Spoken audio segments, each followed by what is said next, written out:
don't know, man. It all drives me. You carry a cell phone, Artie? You're not even up to that yet. No, I got a cell phone. You want me to show it to you? No, I don't want to see it. It looks like that Maxwell Smart shoe phone. No, he's got a shoe phone. You're telling me this is already, like, obsolete? Absolute. I mean, obsolete. Absolute. That's a fucking cell phone. I got that. That's the Razor. You still have an antenna on yours. Oh, my God. You got the old one, dude. Wait, no, I do not. You know what? This is the Mercedes phone they give you. I bought it 3 months ago. The Mercedes phone? You know that. Who gives a hoot about Mercedes phones? What they do is they say, when you get a Mercedes, you lease one, they say, give us your old cell phone, we'll give you ours, and it's a full, you can plug it into the car, or you take it out and use it. Right, I understand that, but your phone has an antenna. So does my Mercedes. Hey, Ralph, you're on the air. I believe you should purchase the VAIO type of computer. No, I'm not. I like the IBM one because of the nipple in the middle. It is smaller and lighter than No, it IBM. isn't. It's the same size. In fact, the IBM is a little bit lighter. It will fit better into your various purses. Yeah, It's smaller. It's a screen. You saw Vinny's. That thing was like 9 I know. I loved it. But if it had a nipple... You know what? I like a full keypad. It has a full keypad. It has a full keypad. If the VAIO had a little centered nipple, I would buy it. Have you ever tried that? Yeah, I don't like it. I have it on my IBM computer. You can have an option. I don't like it. You know, that iPod phone, it doesn't have a camera on it, though. Yes, it does. Does it? Yeah, it says right here in the article, it's a camera. And they say the camera is a built-in 2-megapixel camera will snap photos with a resolution that greatly exceeds that of most camera phones. Well, that's true. If it's 2 megapixels. Yeah. That's pretty good. Yeah. The thing's going to cost like $500-600. Yeah, between $400 and $600. $499 to $599. Yeah, 5 to 6. I do have to leapfrog, as you say, into this technology. Yeah, you'd have fun with it. It's a little scary. Like, Apple is taking over, like, media and stuff. If they make a good product, they deserve it. Why not? Yeah, but, like, you know, it's all proprietary. You can't, like, if you download something, or you can only download onto their stuff, you know, it's like... The iPhone will also feature what is called a Safari browser, where users can view any web page the way it was designed to be seen and zoom in and expand any section by tapping on a multi-touch display with a finger. Oh, that's interesting. Yeah. One potential drawback is they're exclusively singular, but singular is good. So yeah, I like singular. I use them. Yeah, that's probably a good company to buy into. Apple stock went up like $10 yesterday. Really? Yeah. Yeah. Well, hey, what do I know? Like right now, me and Frank Sebastian are trying to write this other thing, and when he has to send me, it's like the Pony Express days. It takes 3 days for me to get it. Oh, you're about the only one. Because I have a fax machine, but it don't work. No, but you would love, like, you sit in your computer and Frank says, I want to send you something, and it's there within 3 seconds. Yeah. You could see it while he's talking to you about it. Is Frank lost in the dark ages? No, Frank has all that shit. One of the great, well... Why do you do stuff like that, though, Artie? Why don't you make your life easier? Here's a great story about this incompetence. He's not going to answer. It's real quick. I'm zoning you out, Ralph. Like most of the audience. No, Ralph, you know, I agree. He refuses to deal with you on this. You're 100% right, but me and Frank were trying to put the finishing touches like a couple years ago on Beer League, so he says he didn't want to bug me. He wanted to know our vacation schedule. This is a great My Manager story. So he's like, so he could figure out when to fly to New York so we can get together to write. So he doesn't want to bug me, so he contacts my manager, Peter, and goes, Pete, listen, I want to know Artie's vacation schedule, what days he's going to have off. As soon as you get it, this was the beginning of the year, let me know so I know when to get together. So my manager actually did this. The vacation schedule wasn't out yet. My manager didn't have it. So he emails and faxes to Frank. He has an assistant do this. A list of holidays. So, in other words, now Frank basically has a cover letter that said, listen, Frank, the vacation schedule isn't out, but I know for a fact these are the holidays Artie will have off. So Frank now had a generic list of American holidays. Frank called me up. He was so funny. He goes, Art, someone can stay out late the night before Thanksgiving. Hey, Howard. That's funny. Like he wasted office time. Yes, Gary. You know what's funny about Artie and the computer? You know, so like 3 or 4 years ago, I guess Artie was watching you all the time, and Jeff Schick was up here all the time, so he sort of got caught up in that whole thing. So ordered a very expensive computer, which Jeff brought to Artie's house and hooked up, where it sat for 4 years and did virtually nothing. So now Artie got caught up again, I guess, over this I broke the computer. But doing what? I got so pissed off. I was in my office one day. I got so mad at something.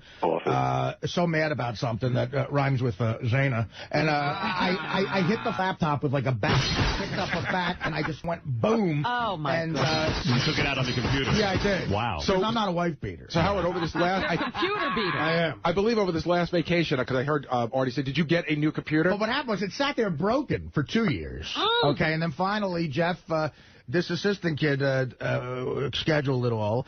I woke up one day to a door knocking, and I was asleep. I said, what the fuck are you doing? He goes, you don't know we had an appointment. So Jeff put in brand new, most expensive laptop they got, and I haven't used it yet. It's been a month. Howard, 4 years he never used that computer. I went to my website once.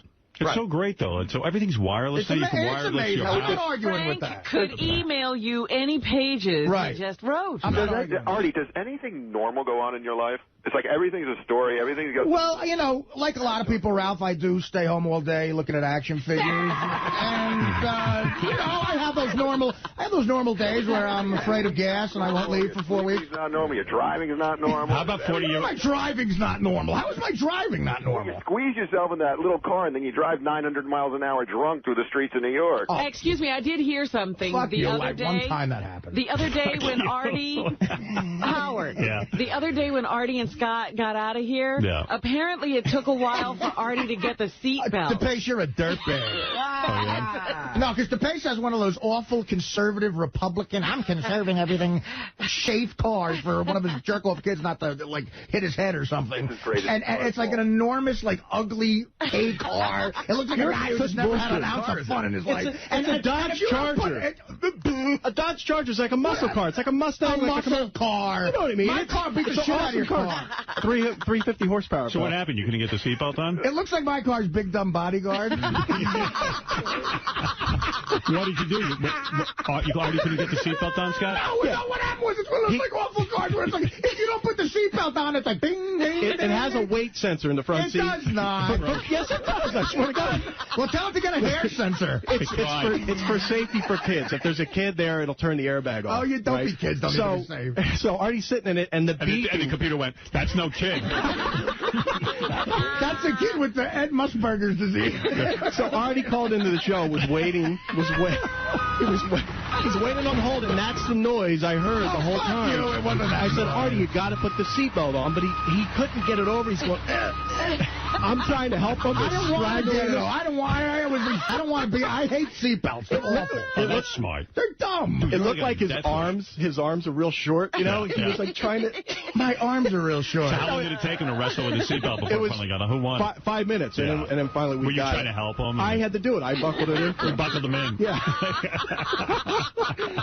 Here, Artie, I'll buckle you in. You know you can't deny any of this. Did you have to tell your computer? I can deny every bit of it because I wasn't trying to do it. I was doing it half-assed because it was a stupid thing. My car doesn't do that. Even though you had to buckle him in, he's not a kid, so the airbags wouldn't turn off? My car doesn't beep when your seatbelt isn't on. Well, your car's not as good as mine. Yeah, it's the car's fault, Artie. Yeah, but he was making noises, grunting. I just want to go back to one thing with Artie and technology, because he said something earlier that I thought was funny. His Mercedes phone. Scott, get back there and direct the show.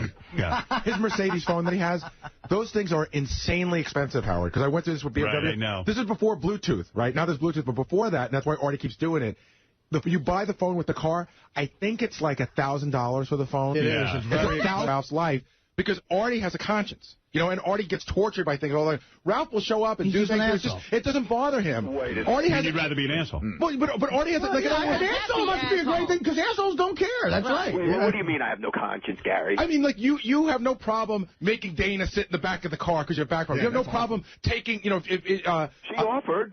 But a person with a conscience would sit in the front like a pussy. Hold on. A person with a conscience would sit in the front seat and go, you know what? This is wrong. I feel bad. I'm making her sit in the back seat. I felt so bad, but my back felt bad. You didn't feel that bad. And normal guys don't steal their friends' money. Just thinking about the other day. You know, he was sitting here and he said, oh, I'm going to stay with my mom. Everybody felt sorry for him. Now he's got a room. Yeah, okay. If Artie were in your shoes, hold on. If Artie were in your shoes and Artie went out to Sam Simon's for a month, Artie would be going around going, God, what can I do for Sam? I feel so bad. Right. Let me make Sam dinner. I would love to go out and put on Sam's slippers and robes and not give a shit. Right. Well, what makes you think I don't do anything for Sam? What do you do for Sam? I'm not gonna. You can't think of it. Unless he's gay, there's nothing you can do, man. Must be blowjobs. What are you gonna buy him some licorice? Yeah, what could you do? I do the right thing, you kid. What do you do? I do the right thing. What do you do for him? I do the right thing. Oh, man. What are you admitting to here? What is the right thing? Nothing. It sounds like Jessica. Sam, I'll be tanning the booth. I'll be putting a shock on my pen. Ralph and Artie. Yes. More normal. Hello, you're on the air, Chris. We're both whack. Yeah, it's different. Howard, what's going on? Hey, now. Let me tell you something, man. Ralph is such an... Why don't you just get off Artie's back, dude? He don't do shit. He's such a homo. I can't stand this guy. You sound like a piece of Philly trash. Shut up. I want to take my subscription back, man. This guy just blows. Artie, you're the man, dude. You're the man. Thank you. Thanks, Ralph. Alienate our best. That's wonderful. That's good. Concise argument. All right. Thank you, Ralph. Goodbye. Moron. All right. You know what? The argument, who has the better life, Artie or Ralph? You're right. I got to admit, you're right about the no working thing. But I mean, if you're going to bring... you got to say Ralph has the better life, but who's more normal? Right. I mean, just the fact that I go to work wins the normal thing. Yeah. I know everywhere else, I'm out of my mind. You got a point there. You're making a point. All right, listen, we've got to take a break. It's been a fun-filled hour, but I've got to take a break. And also, did Scott DePace hear about our new contest? What? Fifth caller can have his pet monkey direct the show for a week. You're mad about that? No, it's just like in the car, he's your best friend. Like, oh, let's get out of here. These assholes, we got to go home, get home early and everything, and he's monitoring my every move. Right. You can't get your seatbelt on. I mean, his enormous... I love that story. I thought, oh, my God. His enormous George Bush car. Do you realize after the weekend at Bubba's how many stories we're going to have on each other? That's how horrible? That's why we have to go. I bet most of us won't even be talking to each other when we get back. All right, we'll be back right after. Go over to Johnny Hine. Thank you, Steve. We'll listen to those updates all day long and listen to Howard 100 News as they cover the Bubba the Love Sponge big event, the big wedding, and also John Hine has the wrap-up show today. Johnny boy, what are you doing? After a fierce debate, the question still lingers. Whose life would you rather have and whose is more normal? Artie's or Ralph's? Who would you rather have? The normal question's a black and white issue. Who would you rather be, Artie or Ralph? Seriously, be honest. Artie. You would? Why? Yes. Because when you first think about the question, I'm trying to divorce the two guys from it and think like Artie does this. He's a sports fan. He does this, and he's got these problems. Ralph does nothing, but he's got these problems. And if I had to put the two, I take Artie's life. Who's happier? Artie is on, has been known to have addictions. He's addicted to food right now. And depression. I mean, Ralph, on Ralph's plus side, he's got a pretty easy lifestyle. He doesn't tax himself. He's thin. You think Ralph's not a depressed guy? I think he is. I think there's something. I think he's. His depression is not evidenced the same way yours is. You don't think Ralph wear it on your sleeve. You don't think Ralph has ever experimented with drugs? Oh, definitely. Oh, absolutely. Well, what are we talking about? And had some problems. What are we talking about here? I don't think he's had an addiction. I think he's been pretty bad. I mean, yes, he has had problems with drugs. Whatever. Like Artie looking at me like cross-eyed, like you better pick my life over Ralph. No, I don't care. Listen, I agree with you. I agree with you that he does have the life. He's a scam that he doesn't have to. But how long does that last? I mean, don't you start to feel a little empty with that? I mean, at least Ralph doesn't feel empty. All right, who would you rather be, Artie or Gilbert? I'd rather be Gilbert's kid. Let's go around the room. Robin, who would you rather be, Artie or Gilbert? Gilbert. Oh, jeez. I got to be Artie? I think we all know the answer to this one. I got to be Artie? Why? Because I couldn't live Gilbert's life. I couldn't live Gilbert's life. What about Gilbert's life couldn't you live? Gilbert is miserable every moment of the day. I think Artie has a few happy moments. What about my life couldn't you live? What do I do that's so horrifying? I just never take heroin. I don't want to do that to myself. You're extremely heavy. You are hurting your body. You smoke. I'm 50 sit-ups away from being a fine. Fred, who would you rather be, Artie or Gilbert, if you had to be one or the other? Artie. I think he gets laid more. Gilbert gets regular, so he is in a relationship. I think he trapped her. I think, even if Artie has to pay for it, he's had better chicks. All right, let's go to... You know what? Artie couldn't make a relationship work, though. Gilbert's getting married. Oh, yeah, it's working. You think it's working? Oh, yeah. Gilbert's laughing at that. Sorry, Gilbert. Who would you be? Me? Between Artie and Gilbert. I'm practically you now. I think I'm going to give the edge to Artie. So it's unanimous. Yeah, I mean, Gilbert is really emotionally crippled inside. Yes, I don't know how it could ever be helped. Listen, I have played Carnegie Hall. Artie has a shot. Which irks me every second. As well, the Carnegie family. Artie has a shot at happiness? At happiness. I don't think Gilbert does. Gilbert's off the charts. Unhappy. He never will make that mark. But that's Gilbert's choice. I think Gilbert loves being this way.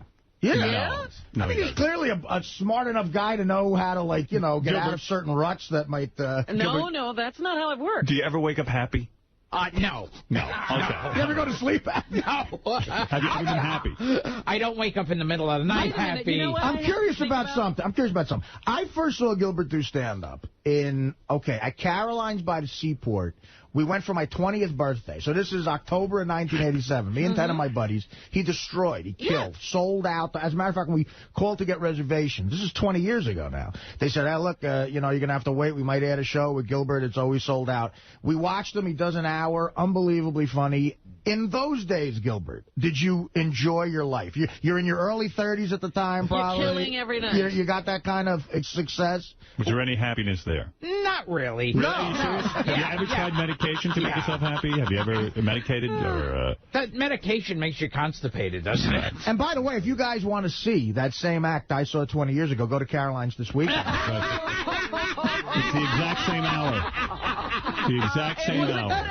It was a good act. But were you getting pussy back then? Because, I remember me and my buddies driving home. We were like, he's an odd guy. Yeah, he was but getting tons of pussy. He must get laid. Ralph, you're on the air. I'll save most of my comments for the wrap-up show, but one thing, Robin, I have never had a drug addiction or a problem. I didn't say addiction. You did have problems. What problem? You were self-medicating, and, you could get out there for a while. Like how like binge-type stuff. No, it never affects anything that I do. Oh, like, you don't do anything. I'm just doing it for fun. No, I'm not going to talk about what I know, Ralph, but I know that you have had a problem. No, you don't know nothing of the sort. And Artie, you're in it because a few minutes ago you go, it's all about Ralph. He calls me. Hello? Hello? Yeah. He calls me to make I was calling you to try and make an appointment to help your fat ass out. I don't need this. Are you you weren't going to charge me for this? What's that? Were you going to charge me for this? Maybe yes, maybe no. Dude, it's business for you. Trying to get some money. I mean, he wants to help you out. You know what, man? You are really in it. If you think that's why I'm trying to help. I'll say about it. You know what? Listen, Ralph, I'm going to say something. I'm going to get into the heat of the argument. I'm getting into the heat of the argument. Ralph has made, in the past, several calls to help me with this. You're right, dude. You're right. Yeah, so don't sit there and go, I'm making it all about me. All right, we're around. But this time, it did seem like it was more of a business thing. In the past, he's offered to do it for nothing, which was very nice, by the way. I offered to set you up at Barney's and have you go down to studio service. And, dude, that was very nice. I'm offering to come with you because maybe you're more comfortable. You're somebody you know there. Because when you're all big and fat and nothing fits you, I'm going to help you. Well, when you're saying it that nicely, I mean, my God, how could I say no? All right. So here we go again. Thank you. I love Artie, though. I love you, too. Everything's fine. He did admit, he has done very friendly things in the past, and I admit that. Joey Boots, you're on the air. Oh, Joey. What's up, everybody? Hey, I heard you wanted to... To the wrap-up show. Make your voice heard. Call in 888-STERN-100. 888-STERN-100. Whose life would you rather have, mine or Ralph? Honestly, you want to take a poll right now? Think about that. I'd take Ralph. You would? Oh, my God. Are you kidding? He does nothing. He gets luxury vacations off Sam Simon all the time. Well, I could do that, too, but I, make my own money. Yeah, that's a tough one. What time do you get up every day, Artie? Yeah, you have to go to work, Artie. Yeah, you work for it. You idiot. Yeah, but I mean, Ralph's going to die alone and broke. What are you going to do? What are you going to do? I'll have money. Welcome back to the wrap-up show. Well, we had David Arquette, we had the cop story. So much happened today, but we got to talk about this, the whole Artie, Ralph. Who would you rather be and whose life is more normal? And you said you had given this some thought. All right, I understand the points that Ralph doesn't work and everything, but isn't there going to be a time? I mean, look, everybody looks at me and thinks I'm some sort of lazy slob loser. I have worked my entire life. I started work when I was 14. I've never not had a job. When my father was hurt, I worked construction. I installed antennas. I worked at the port as a longshoreman. Before I was in show business, I used to give my mother $2,000 every Christmas because I worked. I got up and I worked. I always looked like a slob, but I used to go to work every day. And I've been working essentially for 25 years. And then I drove a cab up until I got Mad TV. And since Mad TV, I've worked for 12 straight years. And that's what normal people do. They start to work around 14 and work the whole time. At an average job where you put in a lot of hours. I think with Ralph, it's going to get old. I think he's going to have dark, depressing times alone in his apartment. And I think eventually, Ralph, let me tell you something. Let me finish what I'm saying. Let me finish what I'm saying. Let Artie finish. Let me finish. Ralph, I really do think, Ralph, you know what? I think you're a good guy. I really do like you. And this is going to sound crazy coming from me. I worry about Ralph. I think Ralph has dark, depressing times where he might be really inward with towards people that he loves. Absolutely. And just has, like, really depressing times at home in the dark. And because I'm forced to go to work, Ralph, I don't have as much of that as you. Right. Look, the Dana thing didn't work out because I'm a loser. I get it. I came close to having an ultimate normal sort of life, and I don't know. I've worked steady for 25 years, and I don't know. I mean, that's my point about it. Artie, you're right in a sense in that, like, you know, the other day when when that gas thing came up and I didn't go to Howard's, you know, I was like, I had too much time to think about it. Right. You know what I mean? Like, I had a little extra time, and I was like, well, you know what? So, you know, I think I know what you're saying in that sense, but when you say that I haven't worked, it's really a ridiculous misconception. I've worked since I had so many jobs. I mean, I was the guy like shoveling snow, mowing lawns. I mean, before I could even drive, I had jobs. I mean, I always had my own money, and I had my own job. And just because I have a job now that you guys can't seem to put your finger on it and say that I'm not at the station from this time to this time doesn't mean that I don't do anything. Do you feel pressure in your life, Ralph, work-wise? Like, what Artie's saying is there's a pressure for Artie that he's got to be here 4 days a week, that he's got to be here by 6 o'clock. But Gary, no, I'm asking you. I'm not accusing. I'm asking you. I'm not trying to get defensive, but I did that for 4 or 5 years when we started the E! Show. I was there every day at 5:15. Right, but now you don't do it. I did not miss a day. But I got that. But Ralph, you're talking like a millionaire who used to work and now he doesn't need to. It's clear that you probably need more money in your life. I do work. I'm not saying that. But you have time. Job. I'm digging a ditch. How many hours a week? So seriously, how many hours a week do you work at what it is? Forget that we don't understand what you do, because I don't fully understand. Right. But how many hours Neither a week? do I. But how many hours a week does it take you? Well, I shouldn't say that. How many hours a week do you put in? You know, it depends week to week, and it's the kind of thing that it's always on my mind. You know, whether do you feel pressure? Doing something for Howard or Letterman, or doing something, or just running around shopping, or over the internet, or you know, ordering things and clothes, and you know, it's sort of all encompassing. Average it out. I mean, Gary's asked a legitimate question. Try to on average the hours you put in every week. You put a number on it. I don't know. That's hard to say. All right, but listen, Ralph, okay, I apologize because I'm going by the show stereotype that Ralph doesn't work, blah, blah, blah. And that's all fun and stuff. And you know what? Part of it is my fault. I sort of play into it. I'm not saying I could probably have another job based on what I have to do for Howard and the show, but that's my point, Ralph. You clearly are a guy, by your own admission, who could use more money, and you clearly seem to have a lot of extra time. You do work, but there's so much more you could be doing. Like right now, I technically am working, like I have a full-time job at a radio station. I have a full-time stand-up schedule. This Fox deal is a full-time thing. So I'm working like 3 or 4 jobs. And if something comes my way, I'll do it. I don't avoid stuff. When we were doing the Friday show, I mean, I put in a lot of time doing that. I mean, I don't avoid, you know, I don't like the misconception that I'm lazy, because I am not lazy. And I give 110% to something if I'm into it. But you don't have a normal job, and you're proud of this. You're proud of the fact that you don't have a normal job. No, I never set out to have a normal job. I'm more interested in having a lifestyle. But don't you know what? I'm not living for work. And you know what, dude? You don't have a normal lifestyle either, and you're proud of it. But doesn't that, in fact, win the argument for me with the normal question? Clearly, I have a more normal work existence, which makes a more normal life. I think I clearly have that. Guys in here, who do you think has the more normal life, Artie or Ralph? Gary? Well, normal in the sense it's hard to define normal in the sense that Artie has a more traditional life. Okay, he goes to a job every day. But it's not a traditional job. But he did do that. Artie did have that for a long time. Artie worked I haven't for a long time. But Artie worked the docks for a long time too. Let me say. But hold on. Artie worked the docks for years, and that's as normal and hard a job as. Okay, but that's a hard job. But in Ralph's defense, I haven't done that since I was 25 years old. I'm 39. But you did it, and you were fully prepared, if you had to, for that to be the rest of your life. Right. You know what I mean? That and a lot of booze, but yeah, I used to manage an office. Where? What do you mean? Bronze Automotive, Morristown, New Jersey. Bring your car there. Hey, now. No, so it was like an automotive parts store? It was an automotive repair place, and I went in 8 o'clock every morning. And how long did you have the job? I don't remember. Everything's a blur to me. Neither one of us has a normal life. Neither one of us has an average normal life. I think we're both up. But I can say one thing I could just want to throw in on this. Wait, Gary. Let me say, we're both in different ways. Like, think about you, Artie. Like, you were clearly in love with Dana, but you had some problems. You couldn't, like... I blew it. You blew it. Right. And me, like, I can't even get to that point where I can blow it. That's what I was going to say. Ralph, I've known Ralph way longer than I've known Artie, and the only thing that Ralph had that bordered on a normal relationship was the girl that he was dating when we met, which to me almost doesn't count because it's almost like your first, like it was a relationship so early in his life, it's not a real relationship. Well, is that fair to say, Ralph? Yeah, well, you went through two. You knew two. I don't know if you knew both of them very well, but there were a couple. I didn't know anyone except for the one, I got to tell you. Patty? That's it. When I first met you, I was seeing this girl, Kim, but she was like my first girlfriend. And I just got tired of it. It's like they both fizzled, and it's like, But that's got to be 15 years ago since you've had, how long has it been since you've had a relationship that's lasted more than a year with a woman?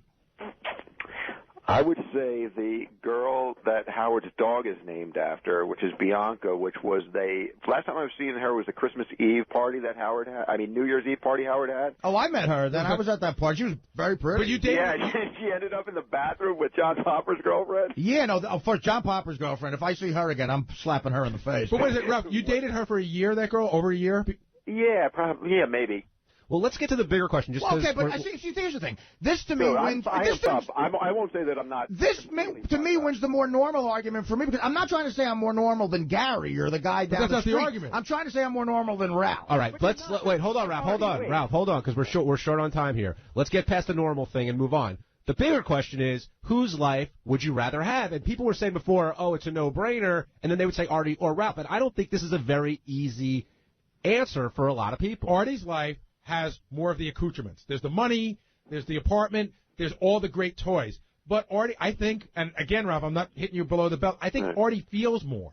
And when Artie feels more? He feels more. And I think that Artie's depression is because he feels things. He feels hurt. He feels things that he hasn't done. And I think that you don't feel things the way he does. And I'd rather be you and not feel bad. Yeah, Gary and I were going back and forth on this, Ralph, and the thing he kept coming to was the fact that you don't necessarily have a conscience, or you have one, but it's not one that most people, and so therefore you don't realize a lot of things that might bother me if I was you. I mean, I don't mean to put words in your mouth. That's about right. Like, Artie labors over, am I doing the right thing? You don't labor over those things the right way. For instance, I could live with Sam Simon. I could stay with Sam Simon every time I go to Hollywood. Can I tell you something? Wait. I do. I do. Just because I don't sit and announce it is not true. I'll give you an example. Okay. Howard gave me, for the holidays for Christmas, he gave me a very big check. And I still haven't cashed it because I feel weird about it because it's a huge amount of money. But here's the deal, and I feel uncomfortable about it. I want to hear. And I don't know what to do. You know what I mean? So when you take that picture of me, I was going to say everybody here got a stiletto is like cringing. But you know what? The postscript. When you paint that picture of me that I'm like who's a user, it insults me and insults my family, and that's what I don't like. About and I'm not saying that you're a user, but I'm saying that there is a part of you. I will take the free hotel room. Right. No, there's a part of you that doesn't like. Here's a perfect example. Yeah, we all got the free hotel room. You got the check and the free hotel room. Like here's a great example, Ralph. And you're bitching about not going on the jet? That trip. That trip that you took to Europe with Sam Simon. For that boxing trip. There was a boxing trip. You're talking about a $40,000 gift from Sam. Right. Like, I wouldn't say that there's a sense of entitlement, but you sort of didn't feel bad about taking it. And I think I would. But I wish I could be more like you. Here's the deal. Like, it's come up before. Like, I've gone to many places with Sam and gone out there and whatnot. And like, Sam's assistant will call me and say, "I'm booking a flight for you," and I'm like, "Wait a second. I'm going to book my own flight." Sam's doing this or that for me, and he's not going to have to fly me too. That's ridiculous. And I call Sam and I talk to Sam. I go, "Sam, I don't want you to do that. That's you're putting me up in a hotel or taking me to Hawaii or whatever this is. He's paying for this place in Hawaii and that kind of thing. You're not going to have to fly me too." And Sam's like, "You know what? That's because I got 1 million frequent flyer miles. It's going to be paid for, and don't worry about it." Ralph, here's what you do. So you don't make the call to Sam. You book the flight. You just book a flight. Listen, I booked the flight. Wait, Artie, let me finish. You're giving him the opportunity to justify it for you, Ralph. You just do it. You just book the flight on your own. Let me finish the point. If I just think differently. If I had millions of dollars, like somebody like even you, maybe Artie has, and I have friends, why wouldn't you fly your friend here or there, or put them if you rent a place, or why wouldn't you share it with people? You know what? If I had $1, I would spend 50 cents of it with a friend of mine. I don't care. So you know what? Hey, Ralph, I have a suggestion. Ralph, I have friends that I try. I'm sorry, Sal, but I have friends that I try to do that with. I try to fly my buddies out all the time, and these are kids who need money, and they always go, Art, I don't want you to do that. They make me not do it. They force me into not doing it, right, and then they just. I guess I'm just an. At time, you know what though, Ralph? In a way, you kind of are, man. I hate to make this revelation, but I have buddies like my stand-up gigs in Vegas. I go, please, guys, come. They're giving me a free room. They're paying for it, and they'll say no, and out of nowhere they'll just show up at the gig and go, Art, I got myself out here because I want to spend time with you. That's what somebody really means. They don't want you to pay for it does. I mean, you know, in a way, you should feel insulted that Sam thinks you're this kind of a charity case. You know, like it's insulting as an adult. No, you know what? I'll be honest with you, Artie. You're right. Part of me feels that way, and that's probably why I haven't cashed that check that Howard gave me. Oh, you'll cash it soon enough. But I will. I mean, you'll cash it soon enough. Everyone's looking at each other. I wouldn't. Guess is on the amount of the check, around. You're a bit of an for saying that, but Ralph, that's okay. Ralph, look, I don't want to call you. Every time I've gone to Sam's house, he has not given me a ticket to go out there. All right, you know what I mean? Around the room, quick. Sam, who gave you the ticket? Whose life would you rather have, Artie's or Ralph's? No brainer. I'd rather have a heart than be a Artie Lang. Richard. Artie Lang, of course. Artie's well-respected. He's hilarious. He's awesome. JD, one word. They're both miserable, but I like Artie more than Ralph, so I'll be Artie. Benji. What's John Hines like? Gary? I'm going to stick with Ralph's life. All right, I'm going with Artie. Ralph, thanks for calling in. Artie, thanks for being here. Gilbert. Now I feel bad for Ralph. Thanks, Gilbert. Gilbert got 50 Cent you can hear on the radio. Yeah, as long as they're going through the email, Ralph inspired more hate. Ralph is ugly. He tries hard to look like you, but he doesn't. Please don't let him on the show anymore because his aging face makes me want to vomit. Talk to Ralph on your own time. Who let that berry face call in? He brings the show down. Get rid of that lead weight. I'm really sick of him. You have real people with real talent who call in. Why, Ralph? I will tell you why Howard is gay and Ralph is his girlfriend. That rumor persists. I know. Ralph is strange. Evidently, Ralph was on the wrap-up show talking about that I gave him a bonus for working. Yes, I heard that. Yeah, I was wondering how much of that you heard. I have it here on tape, and it was funny because I heard it set off a whole thing where people were like, one person speculated it was as high as 6 figures, the bonus. Really? That's right. Well, Ralph didn't indicate how much. Well, Ralph isn't for saying he got this huge bonus and everything. I mean, he just, you know, he really shouldn't have done that, and I'll take that up with him privately. But secondly, yeah, I did give him some money. I give him some money every year because he works for me in my home, and works for me privately outside of even what he does here. So, you know, that's my thing. I like to be, you know, generous with people I work with. Mm-hmm. But at the same point, what does he have to go announce it for? Makes everybody cuckoo. Because he makes people, Ralph has a way of saying just the thing that'll make everybody crazy. I know. And then he called, I guess he felt guilty about saying it, and he called Beth later in the day, and Beth was completely dumbfounded by Ralph. She goes, he called me and said, you know, I was talking about I feel really guilty when Howard gives me something. We're sort of like in the same boat. Like if Howard gives you some jewelry, don't you feel... Oh, my God. Whoa. That is possibly the most inappropriate statement I've ever heard. That's Ralph. Ralph is out of line. So Beth was... I just got douche chills. So did I, and I said, what does that mean? Does he think he's my girlfriend? Right. Yeah. Like he's rude. In love with you, and when you give him a gift, he has a feeling. He thinks Beth must have. Commiserate. I mean, you and I are Howard's girlfriends. I'm the rudest slob on the planet. I know how rude that is. Which gift embarrassed you the most? He has no idea what he's doing. Well, listen, I was sitting, you know, the wrap-up show, you know, the setup. I was back by John and Gary, and when Ralph said that check, I looked around the room. Everybody had a look of such anger on their face. But here's what aggravated me. You were very generous. Your gift to other people was the private jet and the hotel room. And Ralph is still pissed off he's not on the jet. It's like he wants both gifts. He wants the jet and the check and everything else. I immediately said, there are 50,000 people ahead of Ralph that should be on that jet. And plus, you gave him a very nice, evidently. He already got a gift. Right. Was he saying he should be on the jet? No. Well, he's been on the show before. So how come I'm not on the jet? What's the deal with the jet? Yeah, right. Well, let me tell you, I got to tell you, he knows he can't be on it. I got to tell you this other story about Ralph, and then I'll tell you what some of the speculation was, because I just heard some figures that'll blow your mind. But I guess, did you the year before also give Ralph sort of a bonus of sorts? Sure. I gave him a gift at Christmas. So, and rather than buy him a gift, I gave him a check. Okay, so because I know he needs the money. Jim McClure was telling me that this was when we were leaving K-Rock, and I think it was our last day, and a bunch of guys went and did the show over at the ESPN Sports Zone. I don't know if you remember that, but anyway, Ralph was there, and they said, you know, it was like a lot of people were around, and Ralph sort of announces off the air that he's got this envelope that's got your gift in it.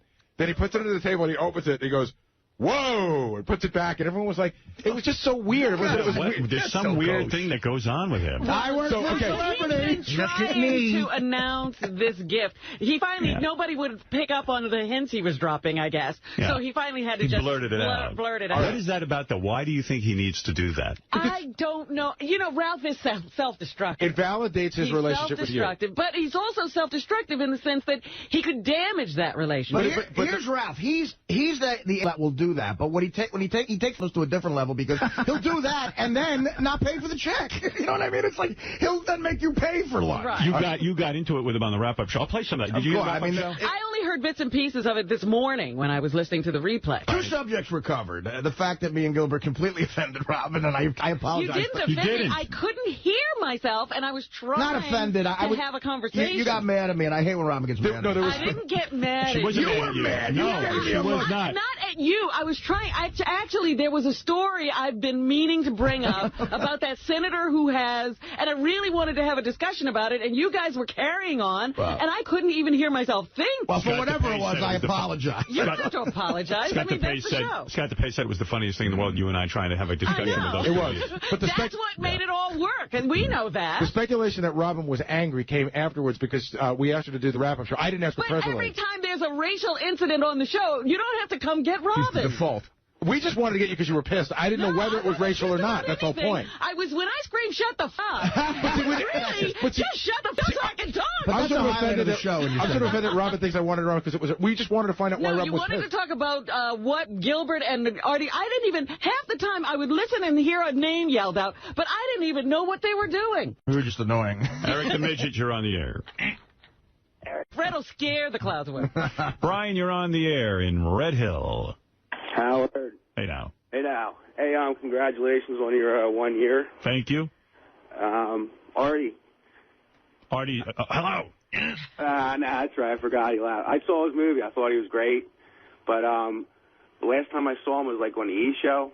And then I seen him on Letterman the day before I saw his movie, and he was like, yikes, he's got to cut down freaking sodas, dude. Well, let's just put it this way. Artie's off heroin, and I think that that resulted in some binge eating, but I'm glad he's off the heroin, and I think eventually he'll get the weight under control. He's done it before. He just started. I mean, he tried to get off soda. He wasn't successful. Yeah. I mean, he's an ex-athlete, I guess, so I don't think it'll take him that long to, if he gets a regiment going, to slim down. Yeah, there's a lot of muscle under all that fat. Yeah. Robin.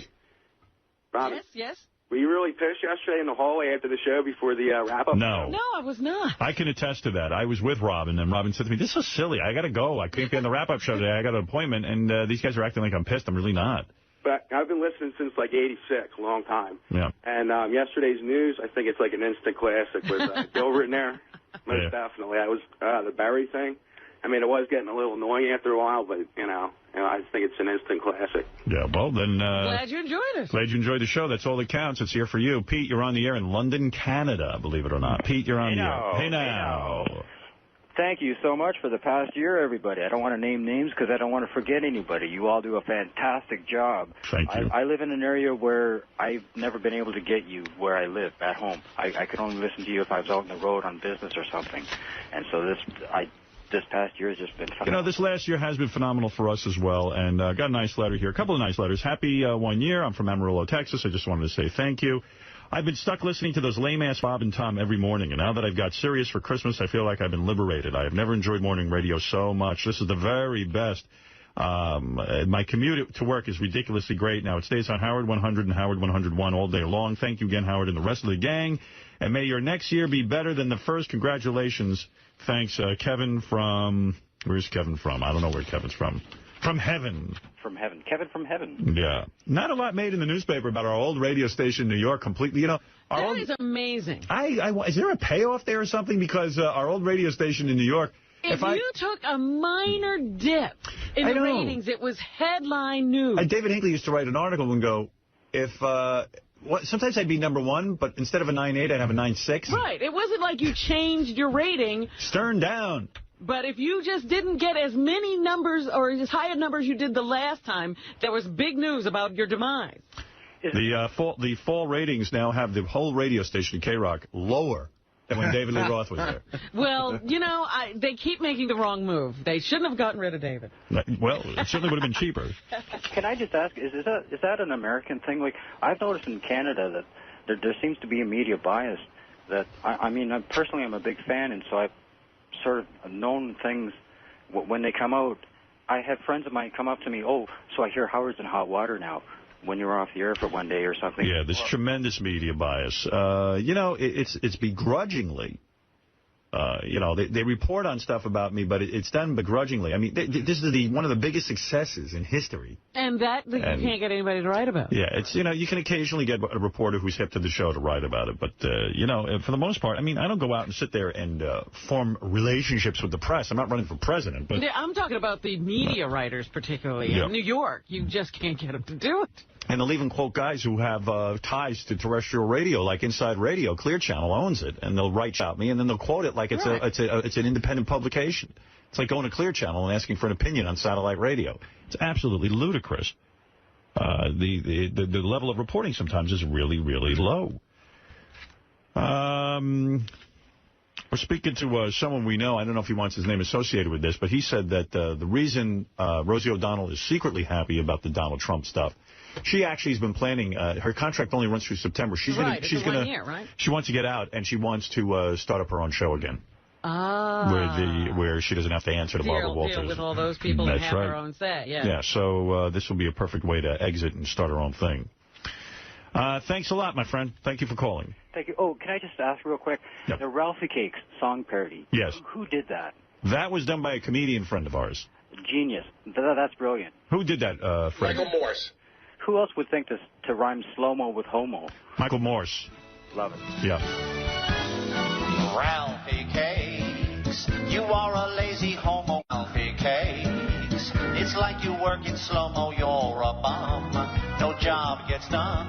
While people go and earn their paycheck, you're at home just watching Star Trek. Ralphie Cakes, you've got disgusting berries all over your face. You'd rather catch than pitch, that's why you're Howard, and your name is Ralphie Cakes.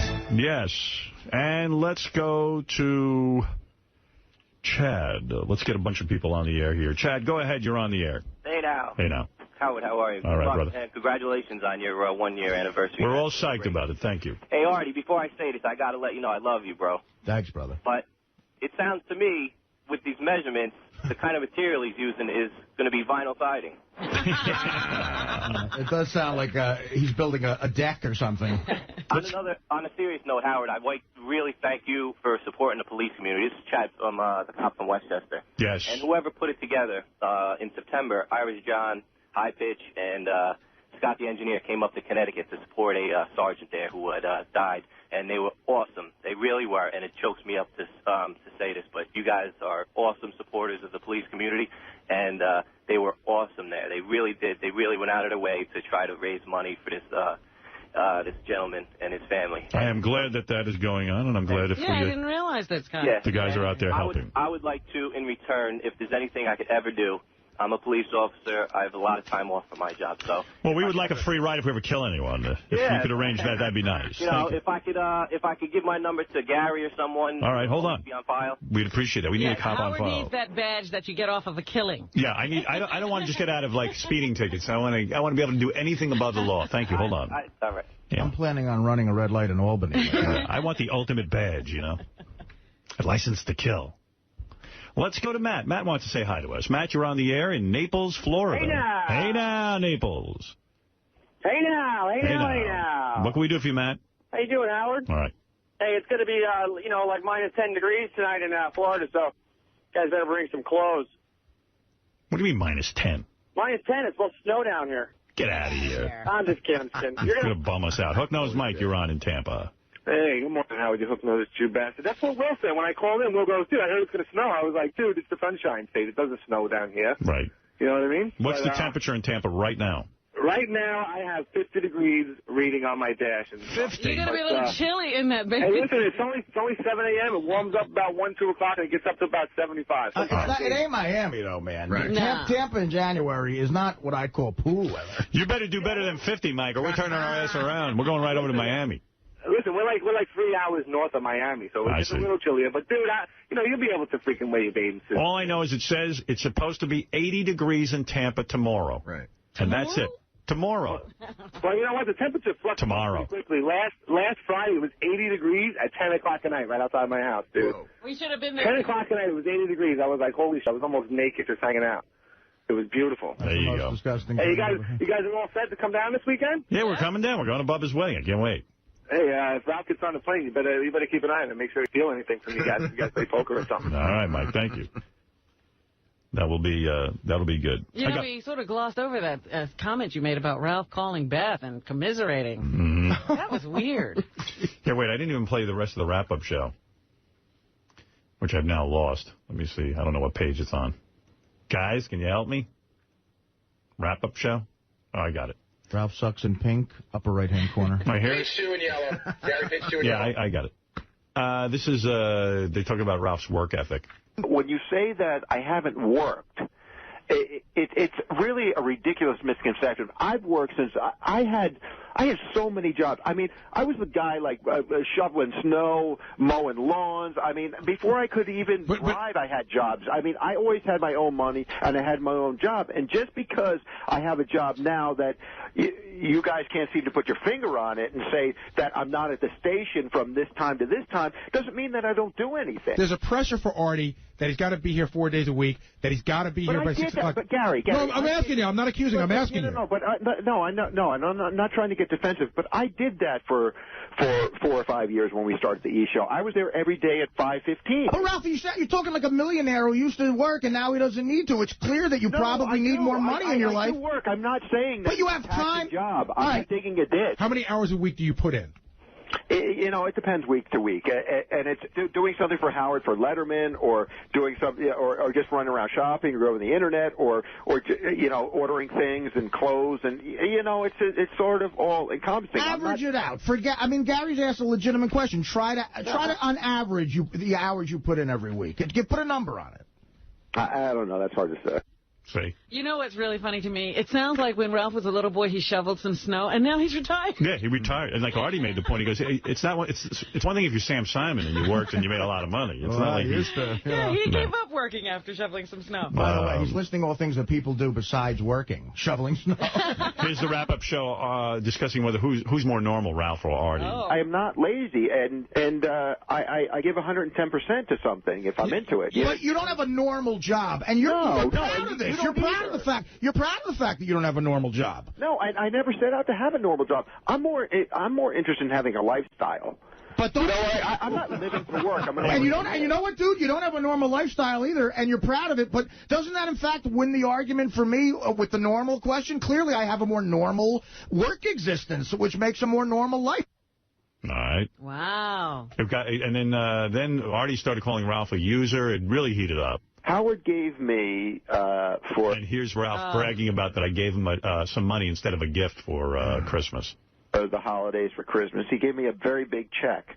And I still haven't cashed it because it's one of those giant checks you see on TV. Right. It's one of those Publishers Clearinghouse. They come to your door. Yeah, I walked in with it. And I love how he deserves some sort of Christian award. He hasn't cashed it yet. Yeah, like he's not going to cash it. He's going to cash it. He just hasn't done it Well, that's when he called Beth and he said, I really feel embarrassed with these gifts from Howard and cashing them. You and I are in the same boat. He goes, Could you cash it for me? I don't know what boat that is. He goes, don't you feel guilty when Howard gives you jewelry? And like Beth was like, what is he talking about? What boat could they both be in? Yeah, exactly. She said, what is it? She said, first of all, what is he? You giving me a piece of jewelry to do with Ralph? She's an independent woman with a career. Yeah, and she's even said to me, I'm not going to say what she made last year, but she made a considerable amount of money. Yeah. And she goes, they're not in any of the same boats. And Ralph's not my girlfriend. I think he thinks he's in the same boat. But Ralph did some work for me, and I gave him a Christmas gift. Yeah, he's an employee that you gave a bonus to. Right. And she's your girlfriend. Right. I think Beth is being too nice about it. After that comment, I would say, look, if you talk to this guy again, I'm calling the FBI. Absolutely, because he's out of his mind. That's like creepy as hell. Weird about it because it's It's a huge amount of money. But here's the deal. And I feel uncomfortable about it. I want to hear. And I don't know what to do. You know what I mean? So when you paint that picture of me that I'm like who's a user, it insults me and insults my family, and that's what I don't like. No, and I'm not saying that you're a user, but I'm saying that there is a part of you. I will take the free hotel room. Right. No, there's a part of you that doesn't like. Here's a perfect example. Yeah, we all got the free hotel room. You got the check and the free hotel room. Howard he didn't get a free hotel room. What happened was Robin got a room. Well, he mentioned that. I don't know. Yeah. And then there was some discussion that, who cares? I really don't care either way about that. I was just responding with and arguing. Ralph, it always becomes controversial. Yeah. I just think differently. If I had millions of dollars, like somebody like even you maybe already has, and I have friends, why wouldn't you fly your friend here or there, or put them if you rent a place, or you know, why wouldn't you share it with people? You know what? If I had $1, I would spend 50 cents of it with a friend of mine. I don't care. I have friends that I try to do that with. I try to fly my buddies out all the time, and these are kids who need money, and they always go, Art, I don't want you to do that. They make me not do it. They force me into not doing it, right, and then they just. I guess I'm just an. You know what though, Ralph? In a way, you kind of are, man. I hate to make this revelation, but I have buddies, like my stand-up gigs in Vegas. I go, please, guys, come. They're giving me a free room. They're paying for it. And they'll say no, and out of nowhere, they'll just show up at the gig and go, Art, I got myself out here because I want to spend time with you. That's what somebody who really means they don't want you to pay for it does. I mean, you know, in a way, you should feel insulted that Sam thinks you're this kind of a charity case, you know? Like, it's insulting as an adult. No, you know what? I'll be honest with you, Artie. You're right. Part of me feels that way, and that's probably why I haven't cashed that check that Howard gave me. But yeah, I will. I mean, you'll catch it soon enough. Everyone's looking at each other. I wouldn't. Guesses on the amount of the check, I think you're a bit of an asshole for saying that. No. All right, boy, it got really vicious. Yeah. So I got to tell you, really revealing too. I mean, my God. The guesses on the amount of the check, Howard. So literally, you heard we ended the show. It was nothing astronomical. The mics go off, and it's just like bedlam, you know. Yeah. So I think it was either Richard or Sal had it at 6 figures. But JD, with a straight face, thought it could be as much as $1 million. Well, JD's right. It was $1 million. No, you'd have to blow me to get $1 million. I thought that, like, if it were $10,000, I thought that was excessive. Of course. You know, but maybe like $5,000, maybe $3,000. I don't know. You know, but not 100,000. Certainly not $1 million. But it's like he's almost like that comment about, you know, if I had millions of dollars. He's clearly that reveals. But I have, as Robin's saying, that he doesn't feel an ounce of guilt about the Sam thing. And this, I do the right thing with Sam. I'm dying to know what the fat is. Nobody asked that, and I was like, why can't we find out what the right thing is that he does for Sam? Because he doesn't know what it is. Well, then he's trying to make me feel guilty about that I don't fly every one of my friends. Well, the point is, you guys made the point. Just because Sam Simon offers to have you at the house for weeks, would you take him up on it? No. And this is what Ralph does. This is what he goes. Sam's assistant, this part you didn't hear, but Sam's assistant said, look, Sam wants to fly and everything. And Ralph goes, no, he doesn't have to do that. And the assistant goes, no, Sam insists. And then he goes, okay. I go, but Ralph, a guy who really doesn't want him to do it just goes, no, just doesn't even make the call. Right. Just makes a reservation, goes, listen, thank you so much for that room. I got a flight. I'm ready to go. Right. Don't even put it in his court, because then he feels like he has to. I mean, it's clearly the move of a moocher. Howard, also, Ralph said if he has $1, he'll give 50 cents to a friend. Bullshit. I'm looking for that day. Well, no, that was if he were a millionaire. No. He said if I have $1, I give 50 cents to a friend. Oh, please. He told me a story. He had a friend stay over, and the friend wanted a pack of gum, and he got pissed off because he should just take one piece and not the whole pack. But I was telling Artie off the air, Howard, like, I gave... It's astonishing. I've never met a more astonishing adult of a human being. He really has no awareness of himself. I mean, just completely inappropriate. I'll tell you, the story for me that really... You guys are really laying it in there. No. The story for me that really sent it over the edge for me was, you know, Sam invites Ralph to go to Germany for some fight. And he pays for the trip, and he pays for the hotel, and he pays for everything. And this is the part where I would be embarrassed. And Ralph was almost like, look at what I got. You know, Ralph says they get there, and there's an envelope waiting for Ralph at the desk with his per diem. Oh, my God. That's crazy. You know, it was like a $200 a day per diem. See, and at that point, you should be like, really, I'm embarrassed now. And Sam has a sick sense of humor and an arrogance about him to where that really is almost a dig. Like I've made plans with Sam to meet him in Vegas, other cities. He never goes, I'll fly you. You know what I mean? He's going, look, you're a charity case, dude. It's almost funny. Like, here's your per diem. It's almost a gag. That's well, really there you weird. go. Well, it continues. I am sure that you guys will continue this on the wrap-up show. Ralph takes the per diem, right? He doesn't. Oh, yeah. Well, but see, per diem. Ralph, he's supposed to get around. But hold on, Ralph felt he was out there under the guise of working, but he wasn't. Sure, like an example, and I don't mean to pat myself on the back for just being a normal person, but like today with the suit. Ralph would have just went Dominic insisted. Sure. I mean, you got to be insistent and go, look, I got to force it on you. When I gave Howard his 50th birthday party, Dominic was like, I'm going to pay for half of it. That's my way of giving Howard a present. Right. Dominic sent me a check. I never cashed it. Right, that's unbelievable. I just was like, Dominic likes to give, but that was my gift to Howard. So I just never cashed a check. All right, Mark, you're on the air. Howard, you know what I find interesting? Because Ralph doesn't do something, I guess, tangible, no one could imagine that he has any use at all. Now, we all acknowledge that you look terrific, and your fashions for your body, which is not easy to dress. That's right. We do all acknowledge that? I acknowledge it. I enjoy Ralph, and I think Ralph's highly talented. No one's saying, sir, he doesn't do anything that's important. Ralph would have you believe. But let me ask you a question. Why would you pay a tailor and not Ralph? Is Ralph not no, because worthwhile with what he does? Ralph is going to take you to a tailor. Right. But all right, he's going to help facilitate the right kind of stuff. What Ralph offered is and I never said this. This is not a point. I made the point that what Ralph offered was insanely nice, but this Dominic put it to a new level, man. Yeah. I mean, I'm clearly a guy who likes convenience and I'm lazy. Dominic said, look, dude, this will be done at work, and he'll ship it to you. And I picked a better favor. That's all it was. And Howard, can I say something? Ralph dresses you. Hold on a second. Ralph dresses you and does that whole thing, and that guy's right. But Ralph would have you believe that it is an intensely high-pressure, long-hour, difficult job. Time, yeah. And that's where people get irritated. Right. He does do a good job. He does a great job on you. But even if it's 40 hours a week, I'm like, good for you, Ralph. But Ralph would make it sound like he's up day and night. You know, he thinks that when he wakes up at 2 in the morning and cruises the net and sees something that looks good for you, that's working. Like, he almost have you believe that he got up at 2 to do that. If Ralph had made this offer like I got today first, of course I would have taken it from him. But Ralph's offer is never going to be that good. Right. In other words, he wasn't able to make it easy enough. Well, I would have considered it, but when Dominic put this on the table, it was like, whoa, you know. I got to admit, Dominic sure knows how to get things done. That was amazing. Yeah. Amazing. Yeah. I mean, and to me, for a guy like me, that's worth any amount of money, that convenience. Well, I can't wait to see you in your new suit. But when Artie goes on the David Letterman show wearing the worst shirt in showbiz history, and then he comes on another TV show today with the same shirt, if Ralph's job only takes him 10 minutes, he's still worth it. Right.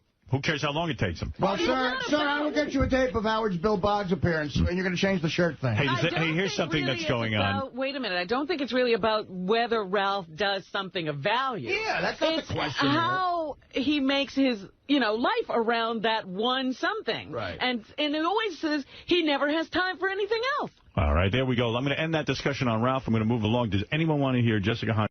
You can't be responsible for that. All right, anything else, Mutt? Yeah, we're also going to try and decide who is the better life, Artie or Ralph. Big discussion. Superfan Roundtable tonight. Who do you want to be? All right, Mutt, thanks. I'll see you in Florida. Excellent. I'm sitting next to Mutt on my birthday. Is that right? You got a seating arrangement there? Hey, Ralph. Douchebag on. Yeah, real quick. Why are you going around, like, begging everyone to know that you got a gift from me that was money? What do you mean? What do you mean? Why do you announce it on the radio for? Like, I get you some exorbitant amount of money. What are you bringing that in? It's something that came into my head, and I didn't think it would be a problem. And then you call Beth. I mean, hold it a second. And then you call Beth and you compare yourself to my girlfriend? What? You call her up and you say to her, gee, it's embarrassing to accept things from Howard.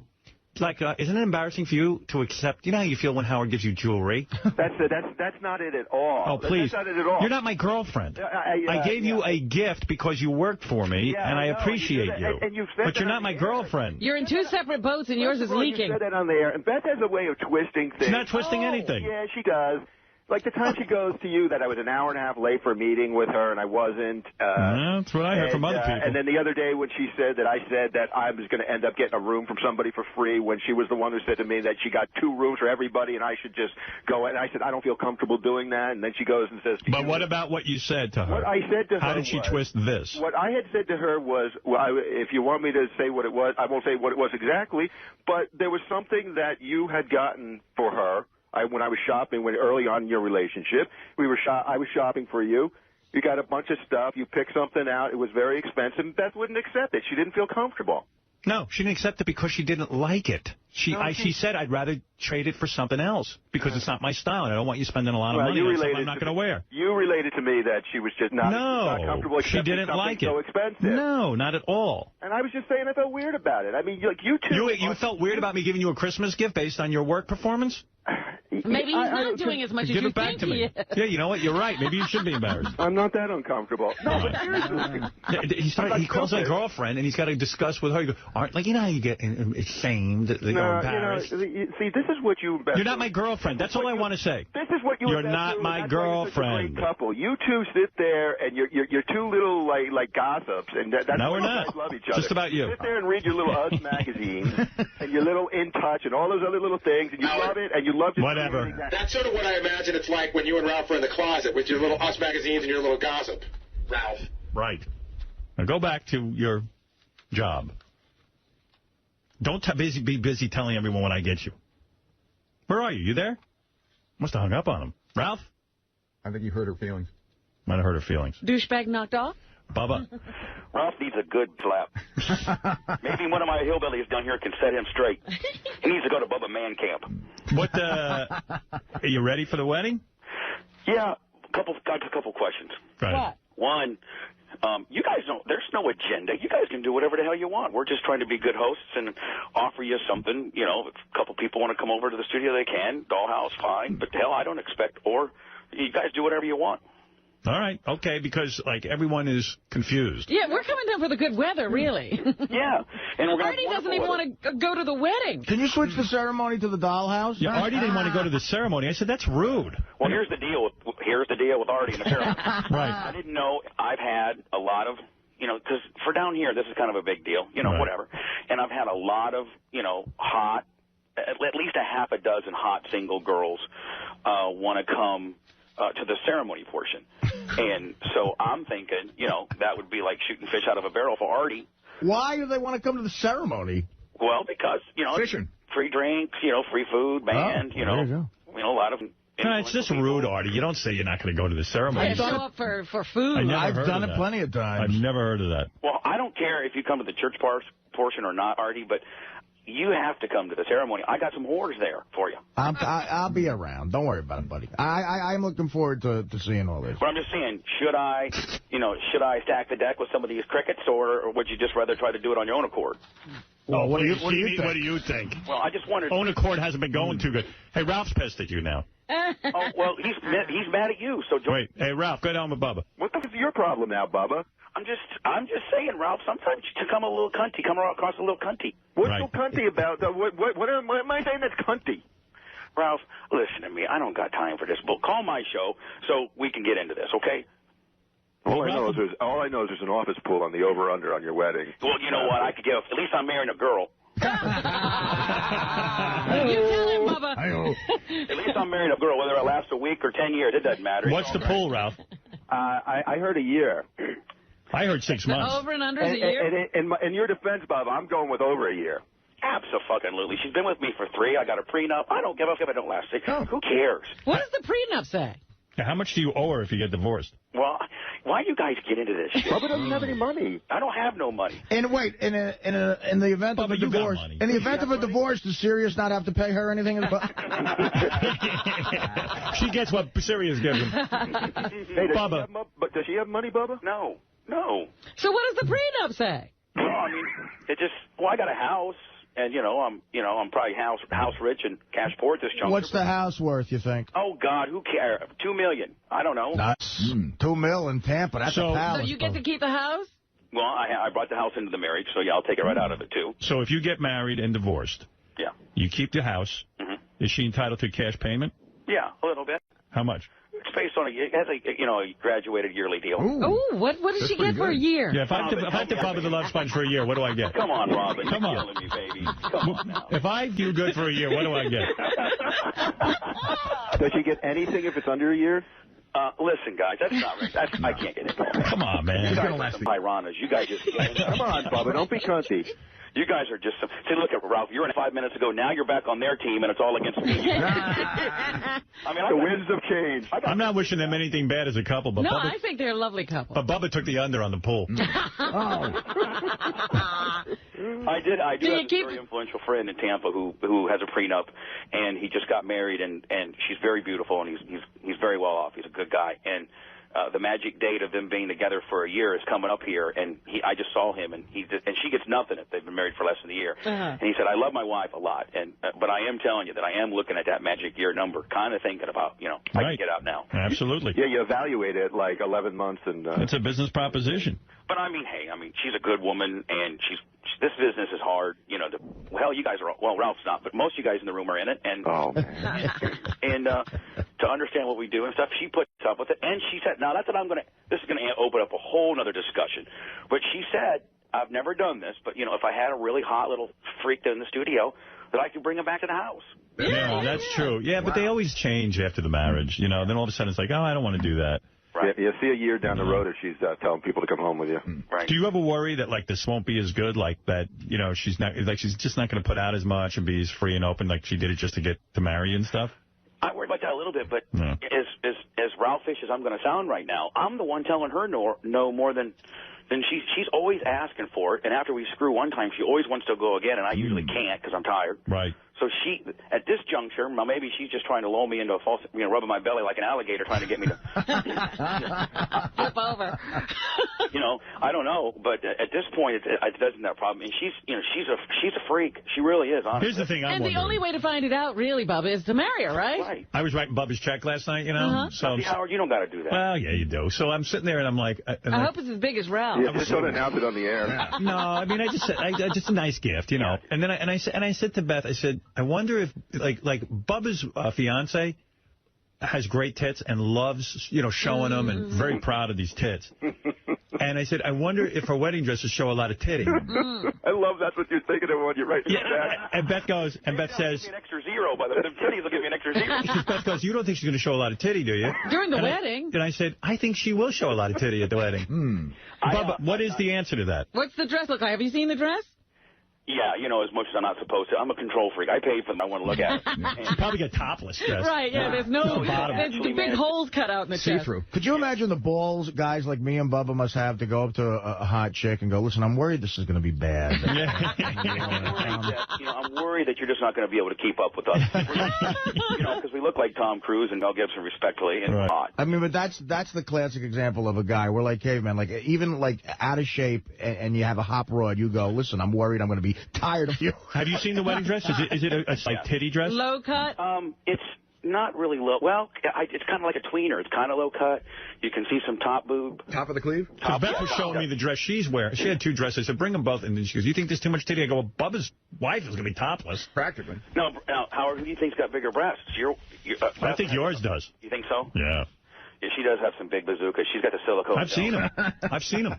Yeah, I had her rip. I saw She Bubba's. got topless up here? Not up here. Oh. I saw her somewhere else taking top off. Huh? Yeah, I said... in my bed. Bubba and I were in bed. Show my boss how a certain fucking titty. Here's the deal. Didn't she fall in love with you, Bubba, when you were big fat Bubba, too? Well, I was... by the way, I know exactly what my weight is. I just weighed in 5 minutes ago, so I can tell you if you'd like to know. What is your weight? I weigh 271.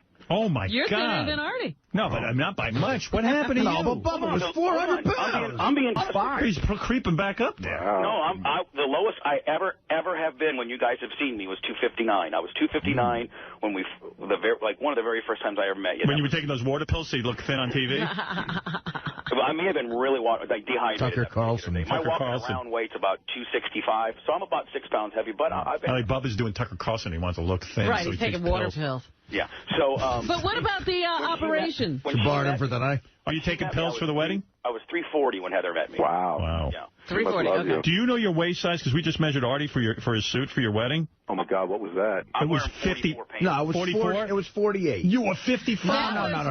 Wait a minute, Artie. My You waist size. He said, wait a second. He said under your gunt was 40. Get the guy back on the phone right now. Under your gunt was 48. No, it was your gunt. He said waist size. Get that Gindaloon back on the phone. He said the wayside. By the way, you know what this guy just said? I paid him for this convenience. Yeah. He just called Ted. He goes, he wants me to come for a fitting now. Artie got mad there. Artie blew the... I was around, but I got the numbers, okay? Go ahead. The chest, the gut. The stomach. Yeah, the gut, the stomach. 55. That was right. That's not what you wear. Waist was 48. Waist was 48. That's under his gun. That's not really a waist. The gun was a different reading. Waist, the guy said waist. You're going to tell a tailor what he says? I know where a waist is. I've never seen a waist like that. I'm 6'11". Artie tells us he's 6 feet tall. He goes, no, I'm 5'10". I'm 5'10". Artie, how much tit will you be showing? Here's the funny thing. Artie's pretty solid. Like he doesn't look sloppy. No, I'm an athlete. I mean, and I'll tell you what. I like to fight. You're a retired athlete. One time, Bubba versus Artie box. You always want to fight. You want to fight, Bubba? He wants to get you in that octagon. I'd rather play in, like, stickball or something. I don't want to fight you, but I'm not going to fight this big dumb hillbilly. He'll kick my ass. I couldn't play Artie in stickball. Did you recover from your lipo, Bubba? Yeah. I didn't. First of all, Howard. I've never had the lipo. I've never gone that far where I had fat surgery, you know. You had lipo? No, I didn't. You Howard. Well, that's what I want to know. How's the operation going? How's your lipo? I didn't have Did they lipo your labias? I want to fight Howard next. The old times. No, Bubba had a surgery on his thigh. He says it was to what? What was it for? What was it? From a parachuting accident. Oh, yeah, right. You know what? I got the video to show. You guys are really getting on my nerves. We're coming down to you, man. Bubba had a too much eating fried chicken accident. Hey, Bubba, admit something to me right now. When you invited everyone here to your wedding, you never imagined anyone was coming. You guys are worse than inviting our hillbilly crew up there. You guys are a bunch of prima donna little yentas. You overthink everything. But did you ever think that we'd show up? I want to lay by the pool. I don't want to go to the dollhouse. I don't want to come to the I just don't want to. I don't want to plan. I don't want to plan. I'm Howard Stern. I don't plan for nothing. It's going to be 80 degrees. It's going to be 80 degrees, by the way, in Tampa this weekend. Yeah, it's going to be a beautiful weekend for your nuptials. It ain't going to be swimming weather. I'm telling you, it's 80 degrees in Tampa 80 in degrees January. is 80 degrees, bro. It's 80 degrees. It'll be breezy. It'll be chilly. The wind chill factor will be 18. Bubba, is it swimming weather? For you guys, it's swimming weather. For us down here, no. Nobody swims in January. But for you guys... At 80 degrees, you don't swim? We'll be burning up. You guys will be the whitest people in the pool. That's one language. Everybody will know the crew from New York. Why don't you bring the dollhouse chicks to the hotel and then? Well, there is this one girl who emailed me. I'm not going to mention her name, and she's pretty hot. She's actually real hot, and she was a big Artie fan. She's like, I'd like to go to the dollhouse Friday night if you're going to be there. I could care less about anybody else, but is Artie going to be there? And I'm like, I think so. And she's like, I'd like to, Artie. Is that her last name, Belinda Artie? No, her name really is, I'm not going to mention it. Don't mention any names. Yeah, because nobody wants to be known for one. Yeah. A lot of girls don't want to know that they want their name out there. I did get confirmation, Howard, that Brooke Hogan's going to be at the wedding. Oh. That's who I'll be. Oh, be careful. Hulk wants me to have his daughter. Well, he said you could marry her. Yeah. He said, compared to all the she goes out with, I would rather she be with you. How's she looking? Is she hot? She is hot. Beautiful. And she, what makes her hotter is that she's 18 and well, hold on, I can't be. This is my. What makes her hotter, Uncle Bubba? Yeah, Bubba tries to pretend like he's some sort of uncle to her. Right. Like he too. And every once in a while, even on the show, I hear him slip and he starts to talk about how hot. Howard, I could never. You're so lying. Oh, geez. No, I could set my buddy up with her probably. You're so afraid of Hulk. You would 3 minutes. I'm afraid of Hulk. I got respect for him. He's my buddy. I understand, but I'm telling you, when push came to shove, if you were alone and no one would ever know him, Brooke would be sworn to secrecy, you would bang her. What if Hulk died? I would beat off. What if Hulk died? Would you do her? No. Well, maybe. You'd do it at the funeral. Yeah, you'd be like, you know what, Brooke? I know I'm not really your uncle. And right, he's doing her on Hulk's casket. She's a very girl. Yes, she is. She's very beautiful. And I'm going to tell you something. We had this discussion on my show a couple days ago. I, honest to God, because I've known the family so long, and I know how she is, I think that she's a virgin. I do. I agree with you. Does she say she is? No, no, I've never had that discussion with her. You think she's had a finger in there? I'm not going to go there. I think that she's a virgin. I'm not going to go there. Look at this guy. Hey, bring her by the pool. No, they're going to come in like on Saturday. I don't know what their deal is, but Hogan calls me up on last night, and he's in Vegas, and he wanted to know when the wedding was again. He was so up. I watch that Hogan show all the time, the TV show. Yeah, you love that. Yeah. See the one on this past Sunday? He was wearing a Ned shirt the entire episode. Yeah, I didn't see it yet. I have it on tape. Ned's all excited. Ned wants to get screwed by Hogan. Why would you speculate on her virginity, but not if there's been a finger there? Well, I mean, you're thinking about her in this way. I'll catch heat if I talk about that. That's disrespectful talking about your best. It's just disrespectful. Right, it's not right. You got me locked up, Howard. All right, I hear you. Well, Artie, you want me to sprinkle in some crickets at the reception? Well, why would I say no to that? Well, I mean, it's up in the air whether you're even going. I'll speak for Artie. Yes, he does. I'm busting your chops. As long as there's women, Artie will show up. No, but wait a minute. I'm busting your chops. I'm going to everything. I'm going to come to Tampa and not go to this shit. I'm coming everywhere. Are we going fishing? Like horse to the reception? No, Rob, I'm not. I'm just... I got a couple extra seats, and I figured 2 or 3 or 4, not that you care, but 2 or 3 or 4 hot chicks. And you're saying these chicks Artie doesn't have to pay? No, Artie, for these horses. I'll have cash anyway. Paying. Artie doesn't have to none of these girls. What's a girl cost in Tampa? Will Artie get a bill when he checks out on Sunday? No, these are... We know Ralph won't. And even if he does, he ain't paying it. He'll take the money off the table. Artie, you still want to go fishing?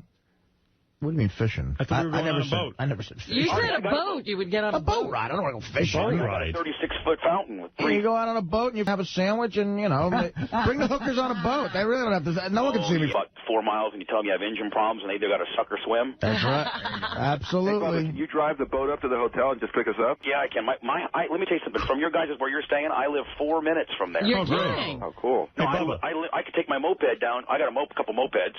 I could take the moped down to the resort. Does your girlfriend, is she going to do like a costume change? Like, is she going to do the wedding dress thing and then change it to the cocktail dress or something? A cocktail dress? We're hillbillies. We don't even know about that. Is she going to come by the pool Saturday in her... Yeah, bring her by Friday.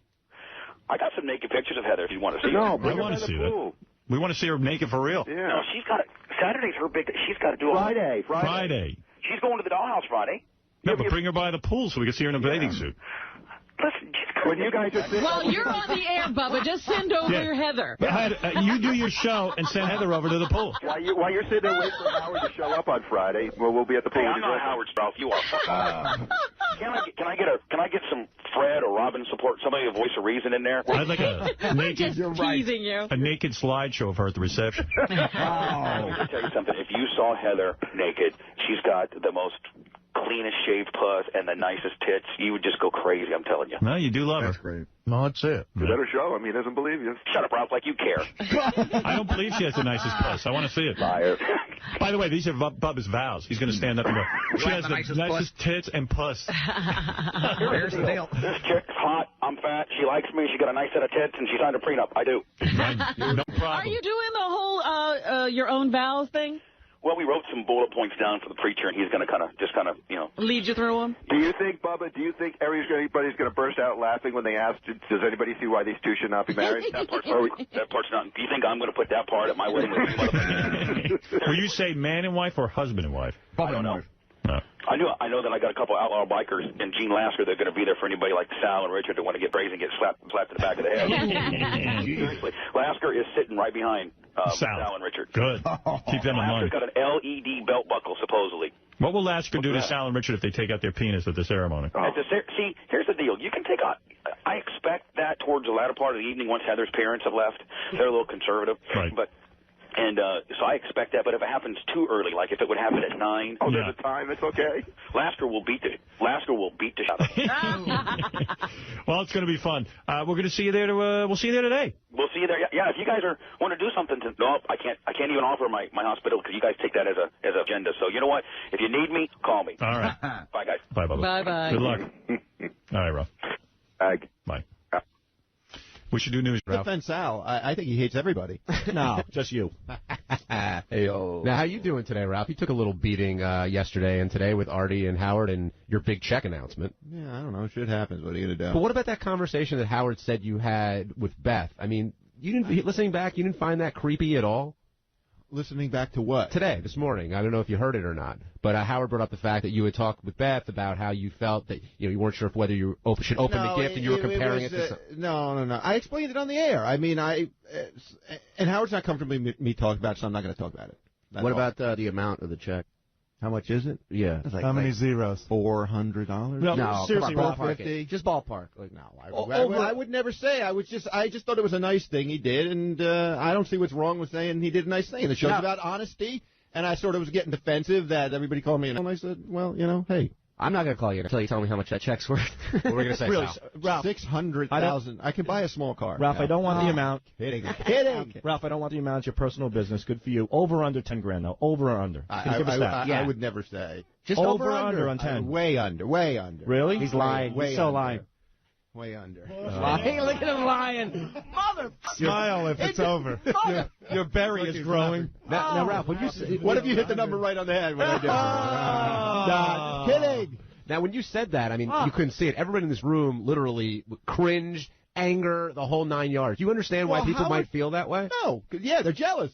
No, we work. We work at 4 in the morning until 7 at night. You're at home scratching your balls looking at Star Wars figures. And we don't get any bonus. We don't pay. You got a stiletto, right? You get paid here. And I got a stiletto. You work here. You get paid here. I work for Howard personally, too. I do other things that, So you got a bonus for your personal work. What did we get? What personal work do you do for him?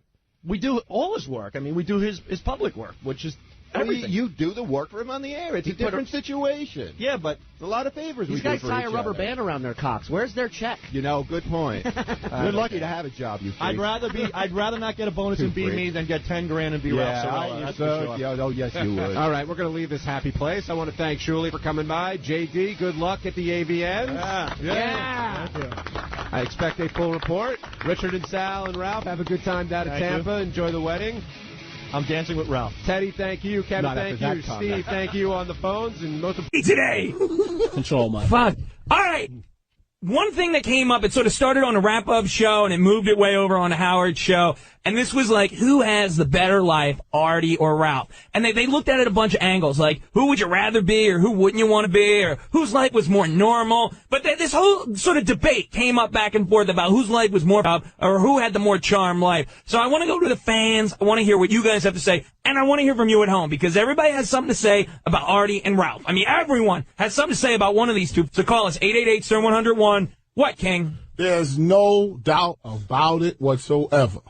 You can even ask Artie. Ralph has the best life because he's Howard's brother. Yeah, Howard's brother. So that's the best life, being Howard's boy? Ralph has a better life than Beth. Why? Because you don't have to. They're both Howard. No, seriously, all jokes aside, he really loves. But really having the better life, does that mean you'd want to be him? Yeah. No, I don't want to be Ralph. You'd rather be Artie? No, I don't. They both white. They're both white. That's what I was going for. There we go. He'd rather be Lester Green. I want to be black. I want to be a black. I want to be a black. Beetlejuice. What's his name? Pinhead. King, what have you ever I want to be a black round table? Pete. Okay, who's got the better life? If you're gonna slip into one of their lives, which one do you want to be, or which is the one that you don't want to be? King does always make some decent points, but you know what? Being that it is the better life, he does have a better life. Everybody wants to sit home and do nothing and call into a show and tell everybody. And get a $100,000 check. And tell everybody what they're doing after the fact. But the point is, Artie does have the better life, and I would choose to be Artie. Artie's fat, he can lose weight, he's unhealthy, he can fix that. He's close with his family, he's got tons of dough. You know what I mean? He can get laid like a champ if he really wants to. So you're saying you want to be Artie if I had a choice, I would be Artie, yeah. Exactly. Well, that's just it. Like, Artie, you're saying he could do all those things, but he does. You know, like, I think Artie's seems like a really depressed guy. Like, even when he's in a good mood, he seems like he's depressed. You know what I'm saying? Yeah. So, I mean, like, you're taking that. Like, yeah, he's in movies and on the best radio show in the world and everything else, but he's also, like, oddly depressed. You know what I mean? Juice. Yeah, honestly, Ralph has got the perfect life. But the problem is everyone hates Ralph. How would you feel to be so hated by every single Howard Stern? I mean, he loves it, but I could never love being hated by He does seem to love it. He loves to, throw it in people's face. It's sort of like, hey, I'm the No, but Artie's got the dream job, too. He worked his way up. He's just a regular guy, and now he's the top man on the Stern Show. Go ahead, nurse. Who has the life? Ralph has the life. Artie has the life, but he doesn't appreciate it. He's going to self-destruct. He's going to take some stupid Fox deal when he has the dream job now that's giving him all the money that he could handle. You know, that's just it. Like, Artie could have the life, but somehow he has, stress, and he's unhappy, and he's miserable, whereas Ralph just seems to be hanging out. He's going to L.A., he's at Sam Simon's. He's just, does cool shit. That's what I like about Ralph. Ralph, when he's here, he's with Howard and, dressing him or getting paid. They're great friends. His belly. Then when he goes to L.A., to Sam Simon's house, Howard gets jealous. You know what I'm saying? If you listen to Howard when he goes to Sam Simon, he gets jealous because that's his friend, and he doesn't want him to be with Sam Simon. If you could hear it in his voice, I hear it. Yo, Justin in West Virginia. Who's got the better life? Who you want to be? First of all, I agree with King. I love hearing him on the show, and he's asking Howard about his apartment, how nice it was, and he's dying. Niggas want to know. It's got mowing. To answer the question, Ralph definitely has a better life. He does nothing. He gets to have all the perks. Artie has to come up with material. He has to work, get up early. Ralph definitely has a better life. Gets all these perks. I agree all the way. Ralph he always calls in. He's like, what were you guys talking about? Like, you don't even know if he heard this show. But that's what makes Howard like him. I hate saying I'd like to be Ralph, but, oh, man, I guess I would over Artie. Yeah, but you got to walk down the street and everybody just hates your guts, man. Where Artie walked down the street. I saw Artie's like a god. I see Artie all the time in the city, and he literally is a god. People come up to him. They want to, they're throwing money at him, asking him to sign. They love him. They love him. So and even girls, look at these girls that want him. He's 200, 800 pounds, and they still want him. 800 pounds? You know, baby gorilla. But you know what point I'm trying to make? You guys monstrous, ugly, gross, everything, and these chicks still want him. Imagine if he was skinny, you know what I mean? Man, you just destroyed this. No, but listen, I love Artie. I met him a million times. I chill with him. He's a cool guy, but seriously, like, if he lost weight, dude, he'd be... And lose that red mock neck. Yeah, all right, let me throw a couple things out here. King of all blacks, you know? King's a happy dude, let me tell you. And one thing I want to say about Justin...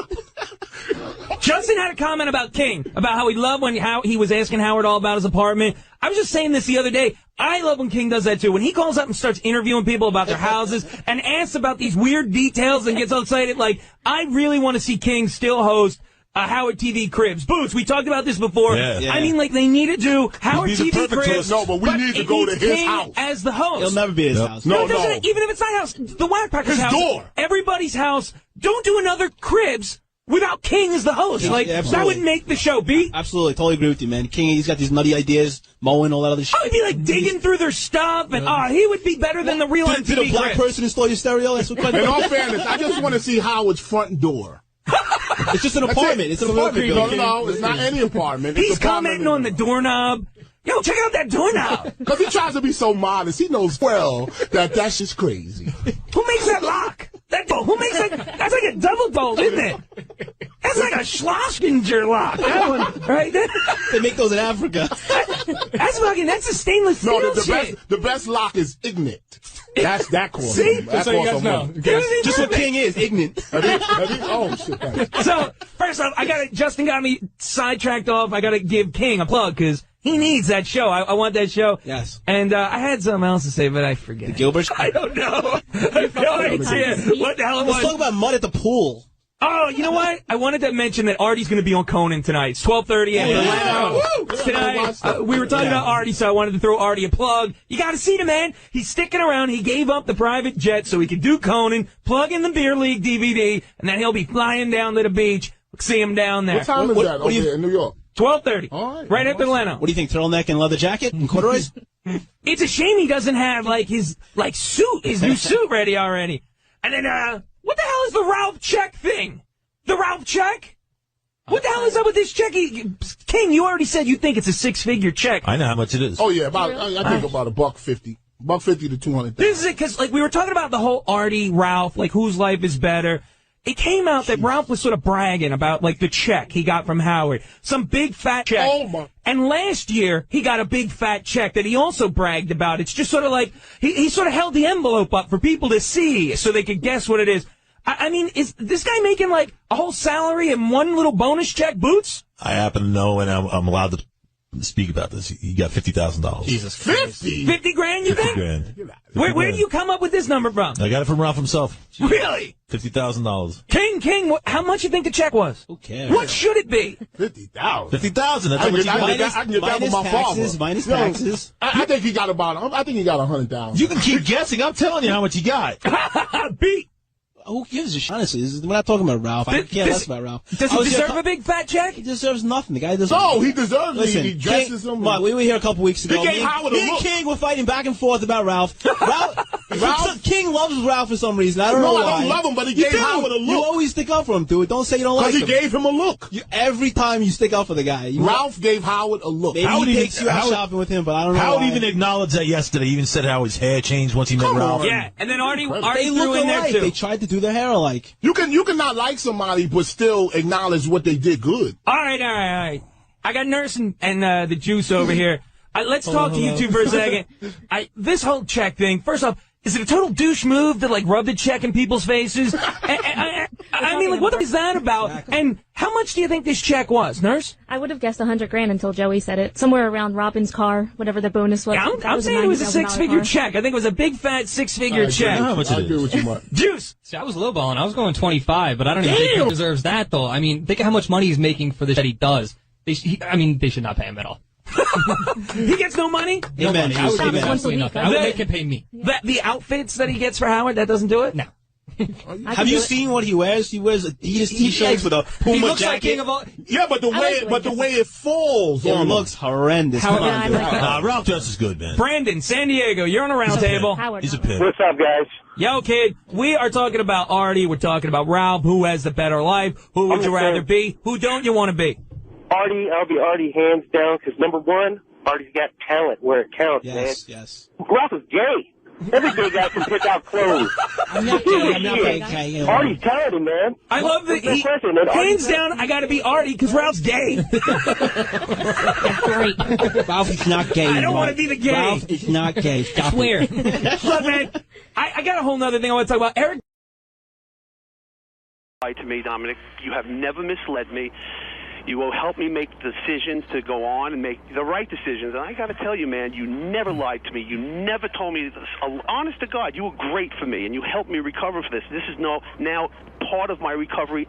Okay. Still 15 years later. I don't know how this is going to come out. I don't know. Well, if Amy calls me, I'll give her a free divorce. And when Mary Jo called me, and forget why, you know who paid for it, and that was my... Right. And it was a lot of money. But all I'm saying is, listen, you got to do what you got to do. But I think Artie, who I truly love, is just trying to say to you, is it going to hurt the kids? And maybe that's a test you're going to give.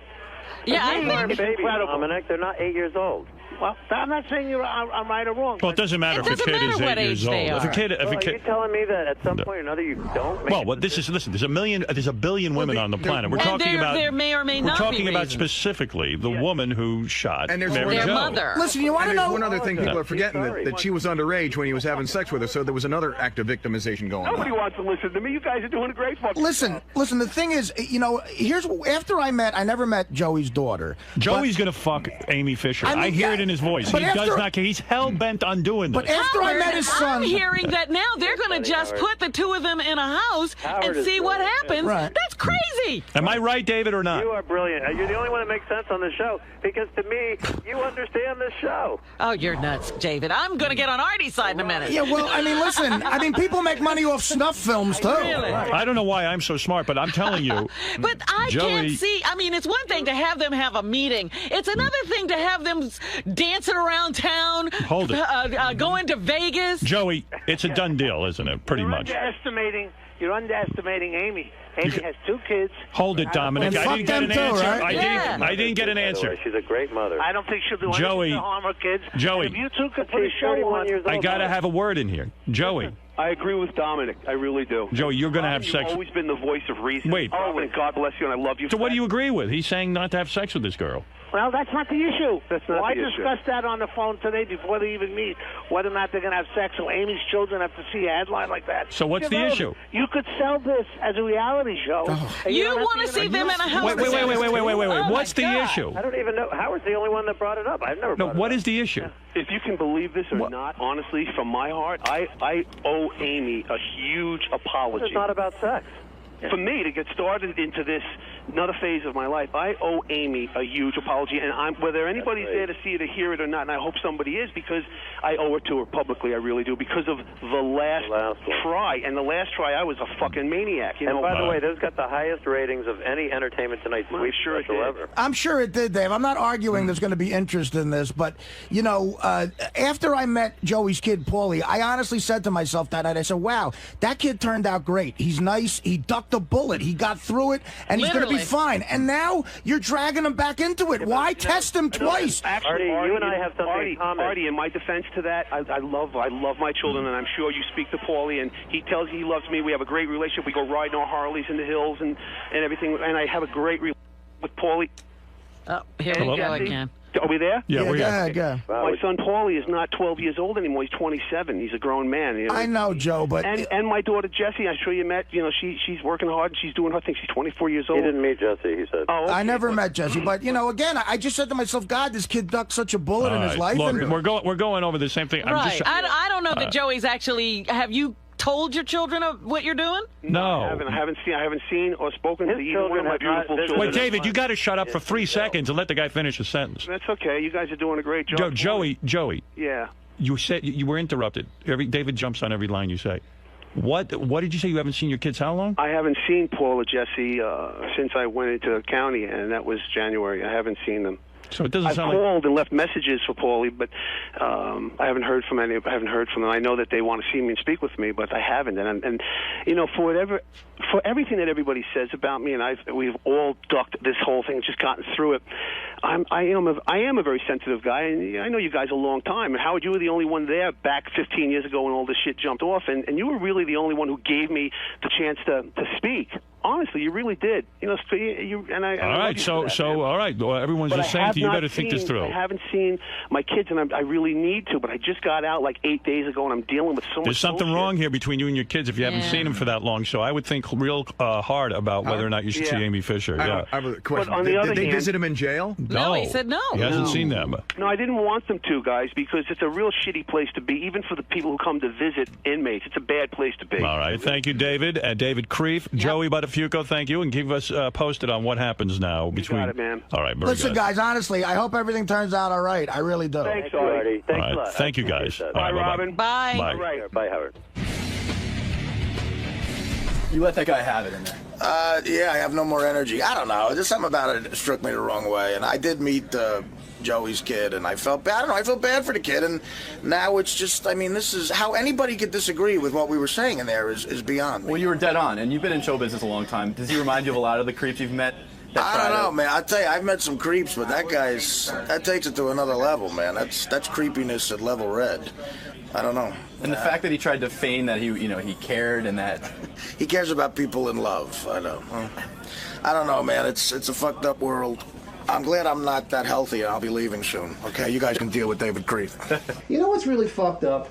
It's like everybody has a second chance. Everybody should get a second chance, except me. I'm not allowed to have a second chance in my life, I guess. You know, Mary Jo, God bless her, she's got a new guy in her life, and she's happy, and that's good. You know, my children even got a second chance in life because they were very young when all this happened to their mom, and it's, you know, they got a second chance to move on. And like Ivanka always told me, that's why I fell in love with Ivanka. I said, because she always told me, when is it my turn? Don't you get another chance? It's like, I think I just got my second chance with Ivanka, and I really believe that. I really believe that now she's gone, so...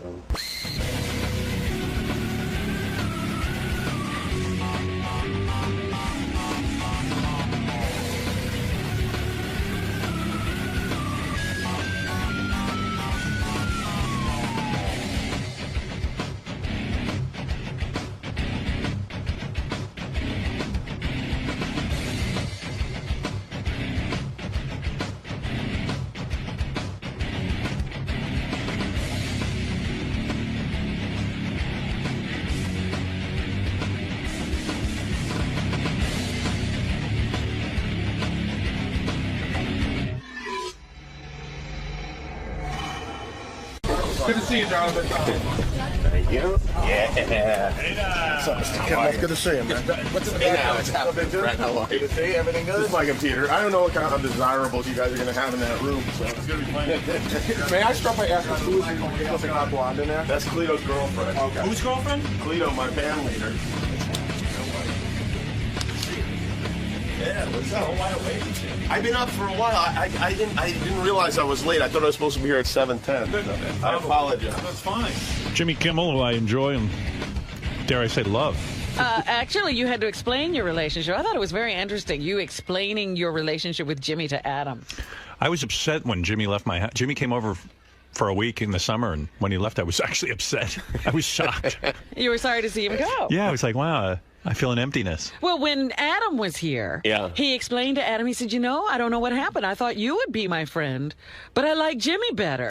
Yeah, I always thought, like, Adam, like, when I first met you two guys, like, I didn't really know anything about you guys. And I thought, well, maybe Adam's the more talented one. He is, actually. He's just not particularly considerate.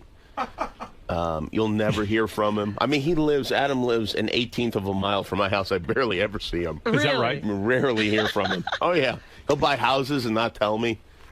It's weird. And then, I started to get to know you.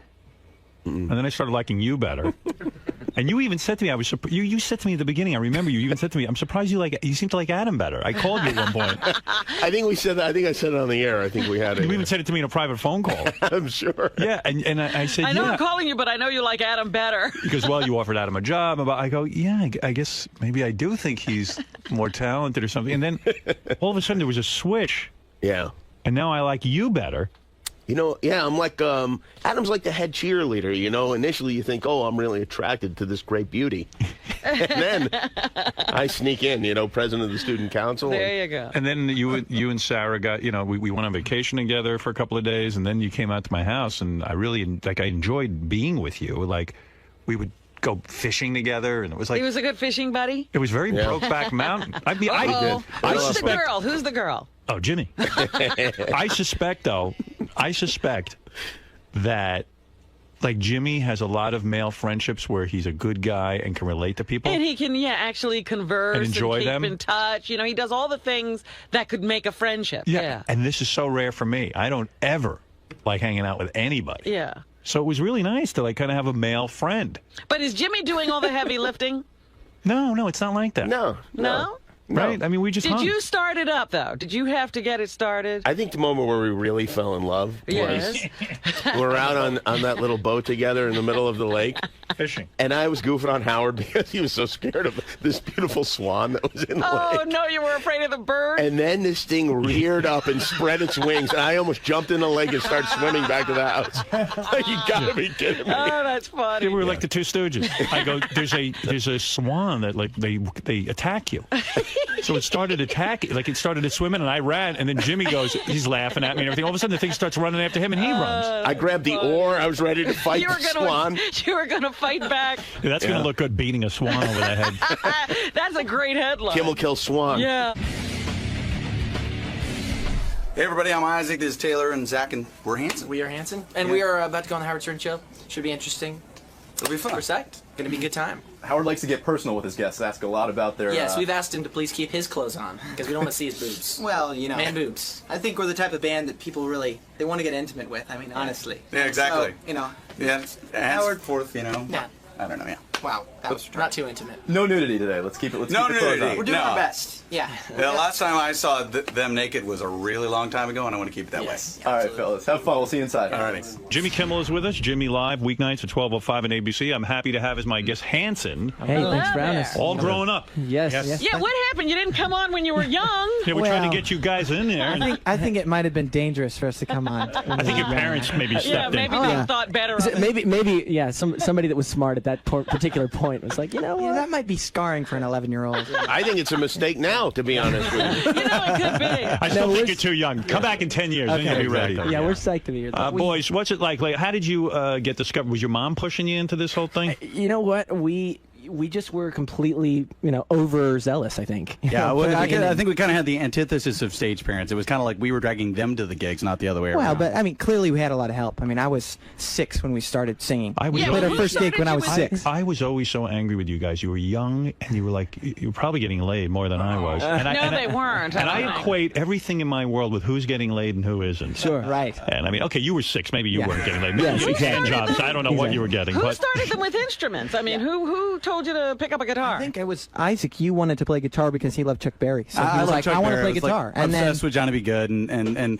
the first stuff I heard was like 1958 stuff like, Chuck Berry, Little Richard, Eddie Cochran. And then you got the other guys into it? You said, well, you play this and you play that? Well, actually, the greatest story about it is the fact that we started writing songs and we were just singing. Nobody, we had Who wrote guitar, Bop? keyboard. The three of us. We wrote it when I was 8. Around? Yeah, I was 8. Just screwing around and you wrote that. Boy, wrote a hit song when you were 8, huh? Yeah. That's crazy.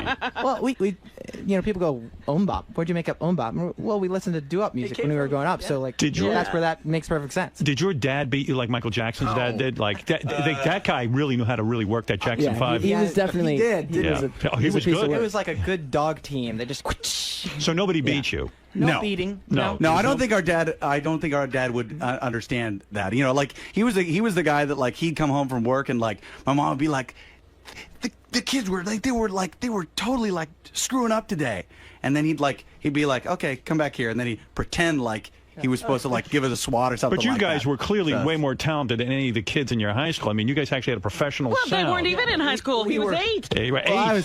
We were homeschooled too, which is interesting. Oh, that's right. Who homeschooled you? Your mom? Our mom. No kidding. So you never got out of the house. No wonder you joined a band. Are your parents? Are you? Are your It was parents? the only way for us to get out of the house. Are your parents still married? Yeah, they're still married. They're still married. Like they get a healthy relationship, right? Pretty healthy. And what did they do with all the money? You guys sold something like 16, 17 million, more, 25 million. How many albums did you sell? We sold 15 million. 15 million. Yeah. So there's got to be some dough hanging around somewhere. There's, we've been lucky to, we can survive. How did that work out? Like, in other words, where did all the money go? In a separate account? To be honest, our parents were so freaked out that everybody was going to be like, okay, here's the stage parents, like, going to do the classic thing, that they were really conservative when we were too young to really manage it. They did the opposite of put our money. They put it like all in bonds.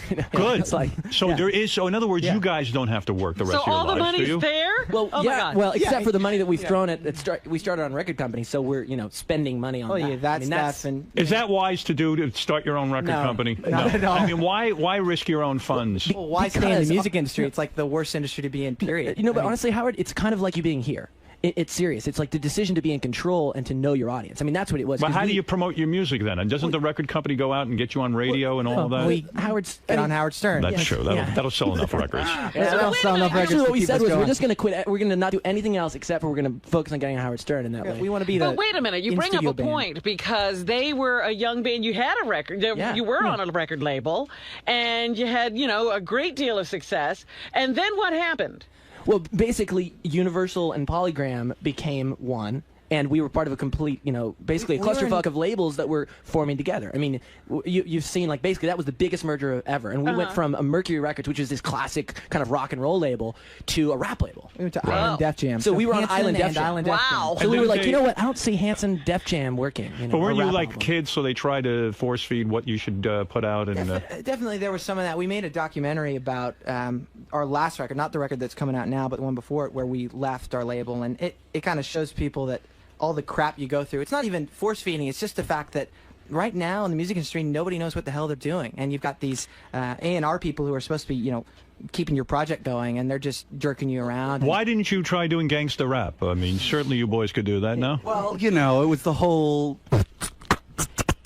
Yeah, exactly. We just do the beatbox. I can't believe this kid's 6 years old. It's unbelievable. That's very mature. Now, here's something I was surprised to learn. All three of you are married. Yeah, I remember when they started getting married. You were one of you was still in your teens, right?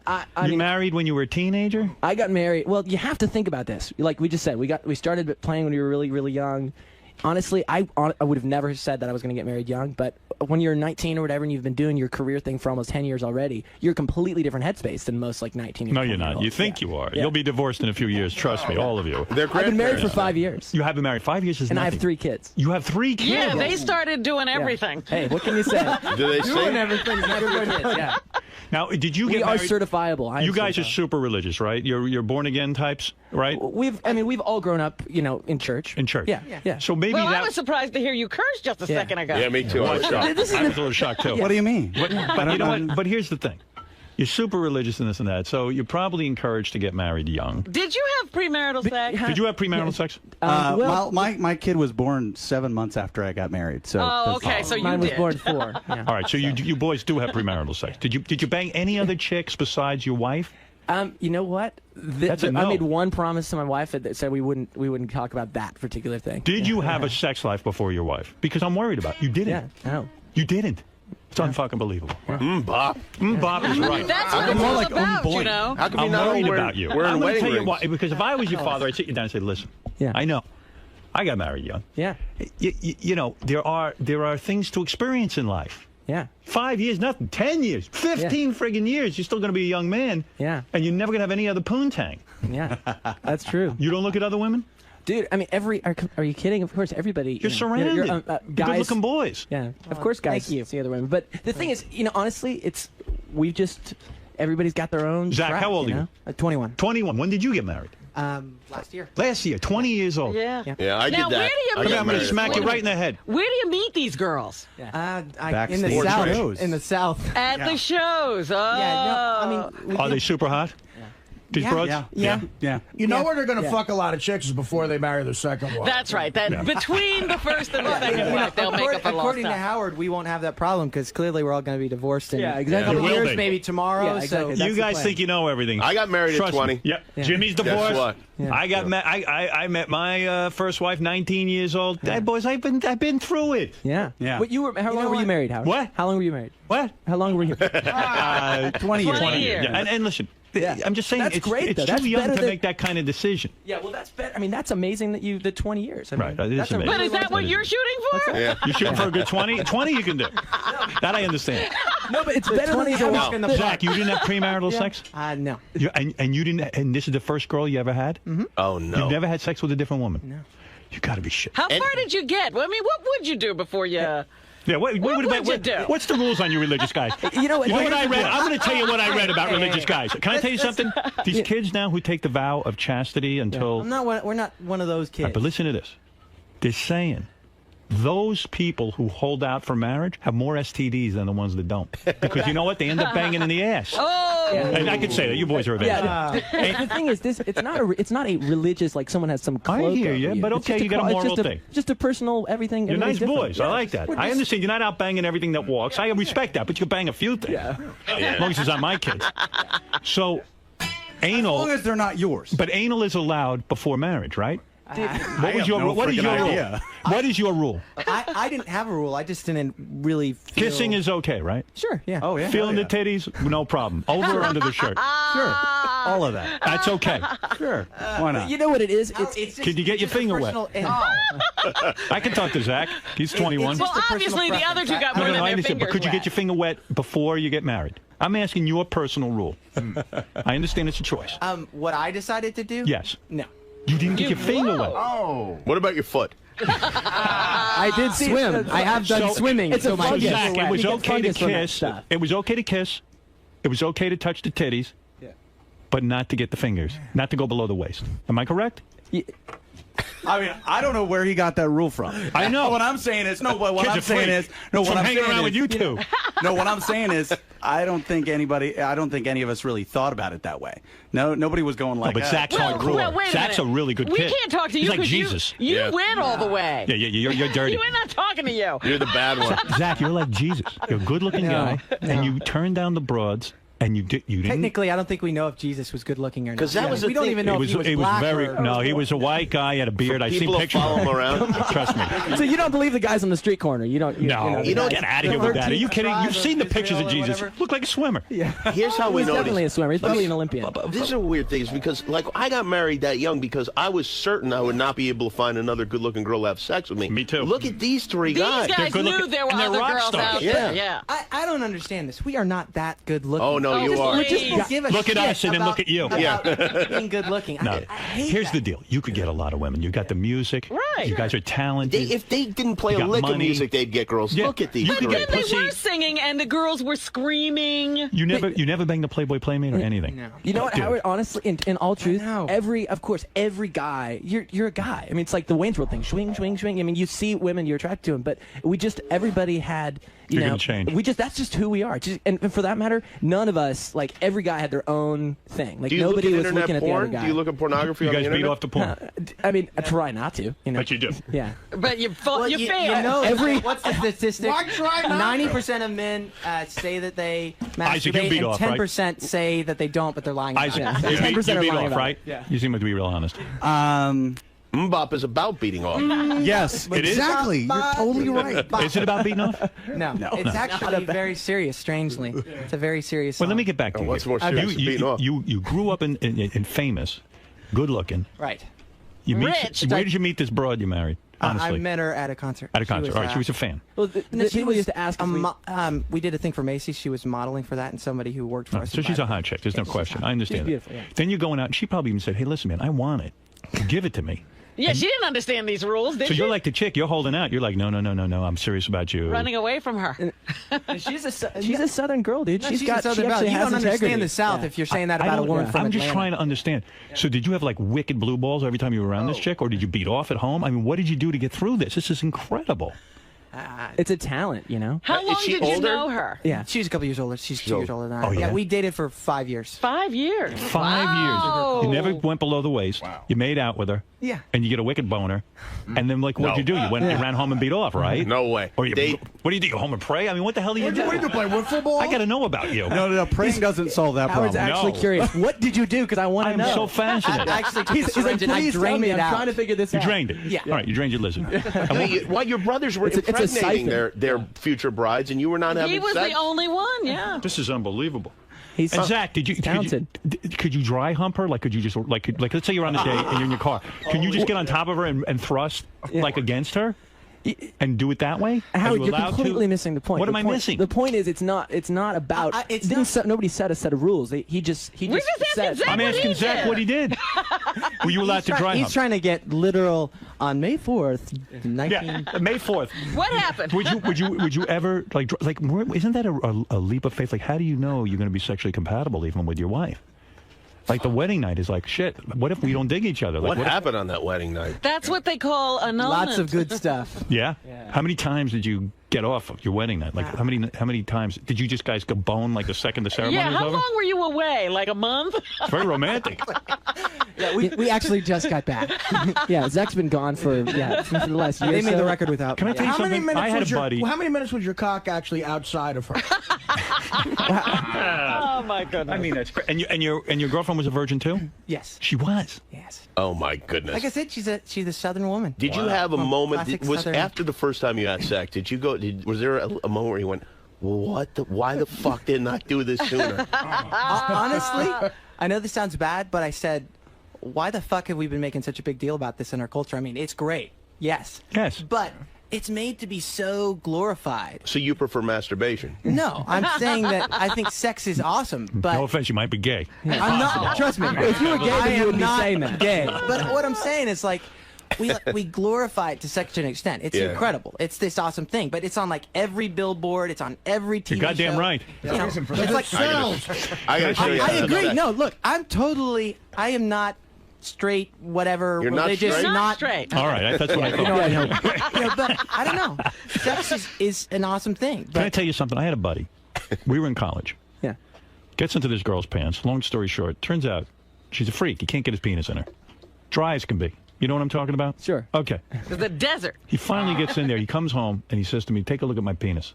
Now, listen to this. He shows it to me. It's black and blue. That's how much work he had to do to get into this Look like chick. Jeff the Drunk's ass. That's a problem. Now, can I tell you something? What if on your wedding night you get there? Who knows? She locks up on you.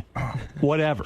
She's got a psychological problem with sex. Right. Turns out she's even a lesbo, and you didn't even realize it. She didn't even realize it. And then if you punch her, But if you're trying to figure out whether she's a lesbian by whether you can get it on with her literally, then you're completely going down the wrong. You think so? I don't know. You can figure that. Believe me, you can figure that out without actually having to take her. You boys, your parents did a good job with you boys. I never met boys like you. Yeah. I mean, this is unreal. I mean, the thing is, this is not. We're just guys who. You know why I like you boys? You're not like a Paris Hilton type, or like you got famous and you didn't like turn into complete morons. You didn't turn into morons or. In fact, you almost went the other way. You went moronic in a real weird way. Mostly guys like you turn into jerks. There's got to be a happy medium. Do you have any other brothers all I and gotta sisters? say is, fuck you guys. Come on, jeez. No, do you guys have any other brothers and sisters? yeah, there's actually 4 underneath the 3. But they're not talented?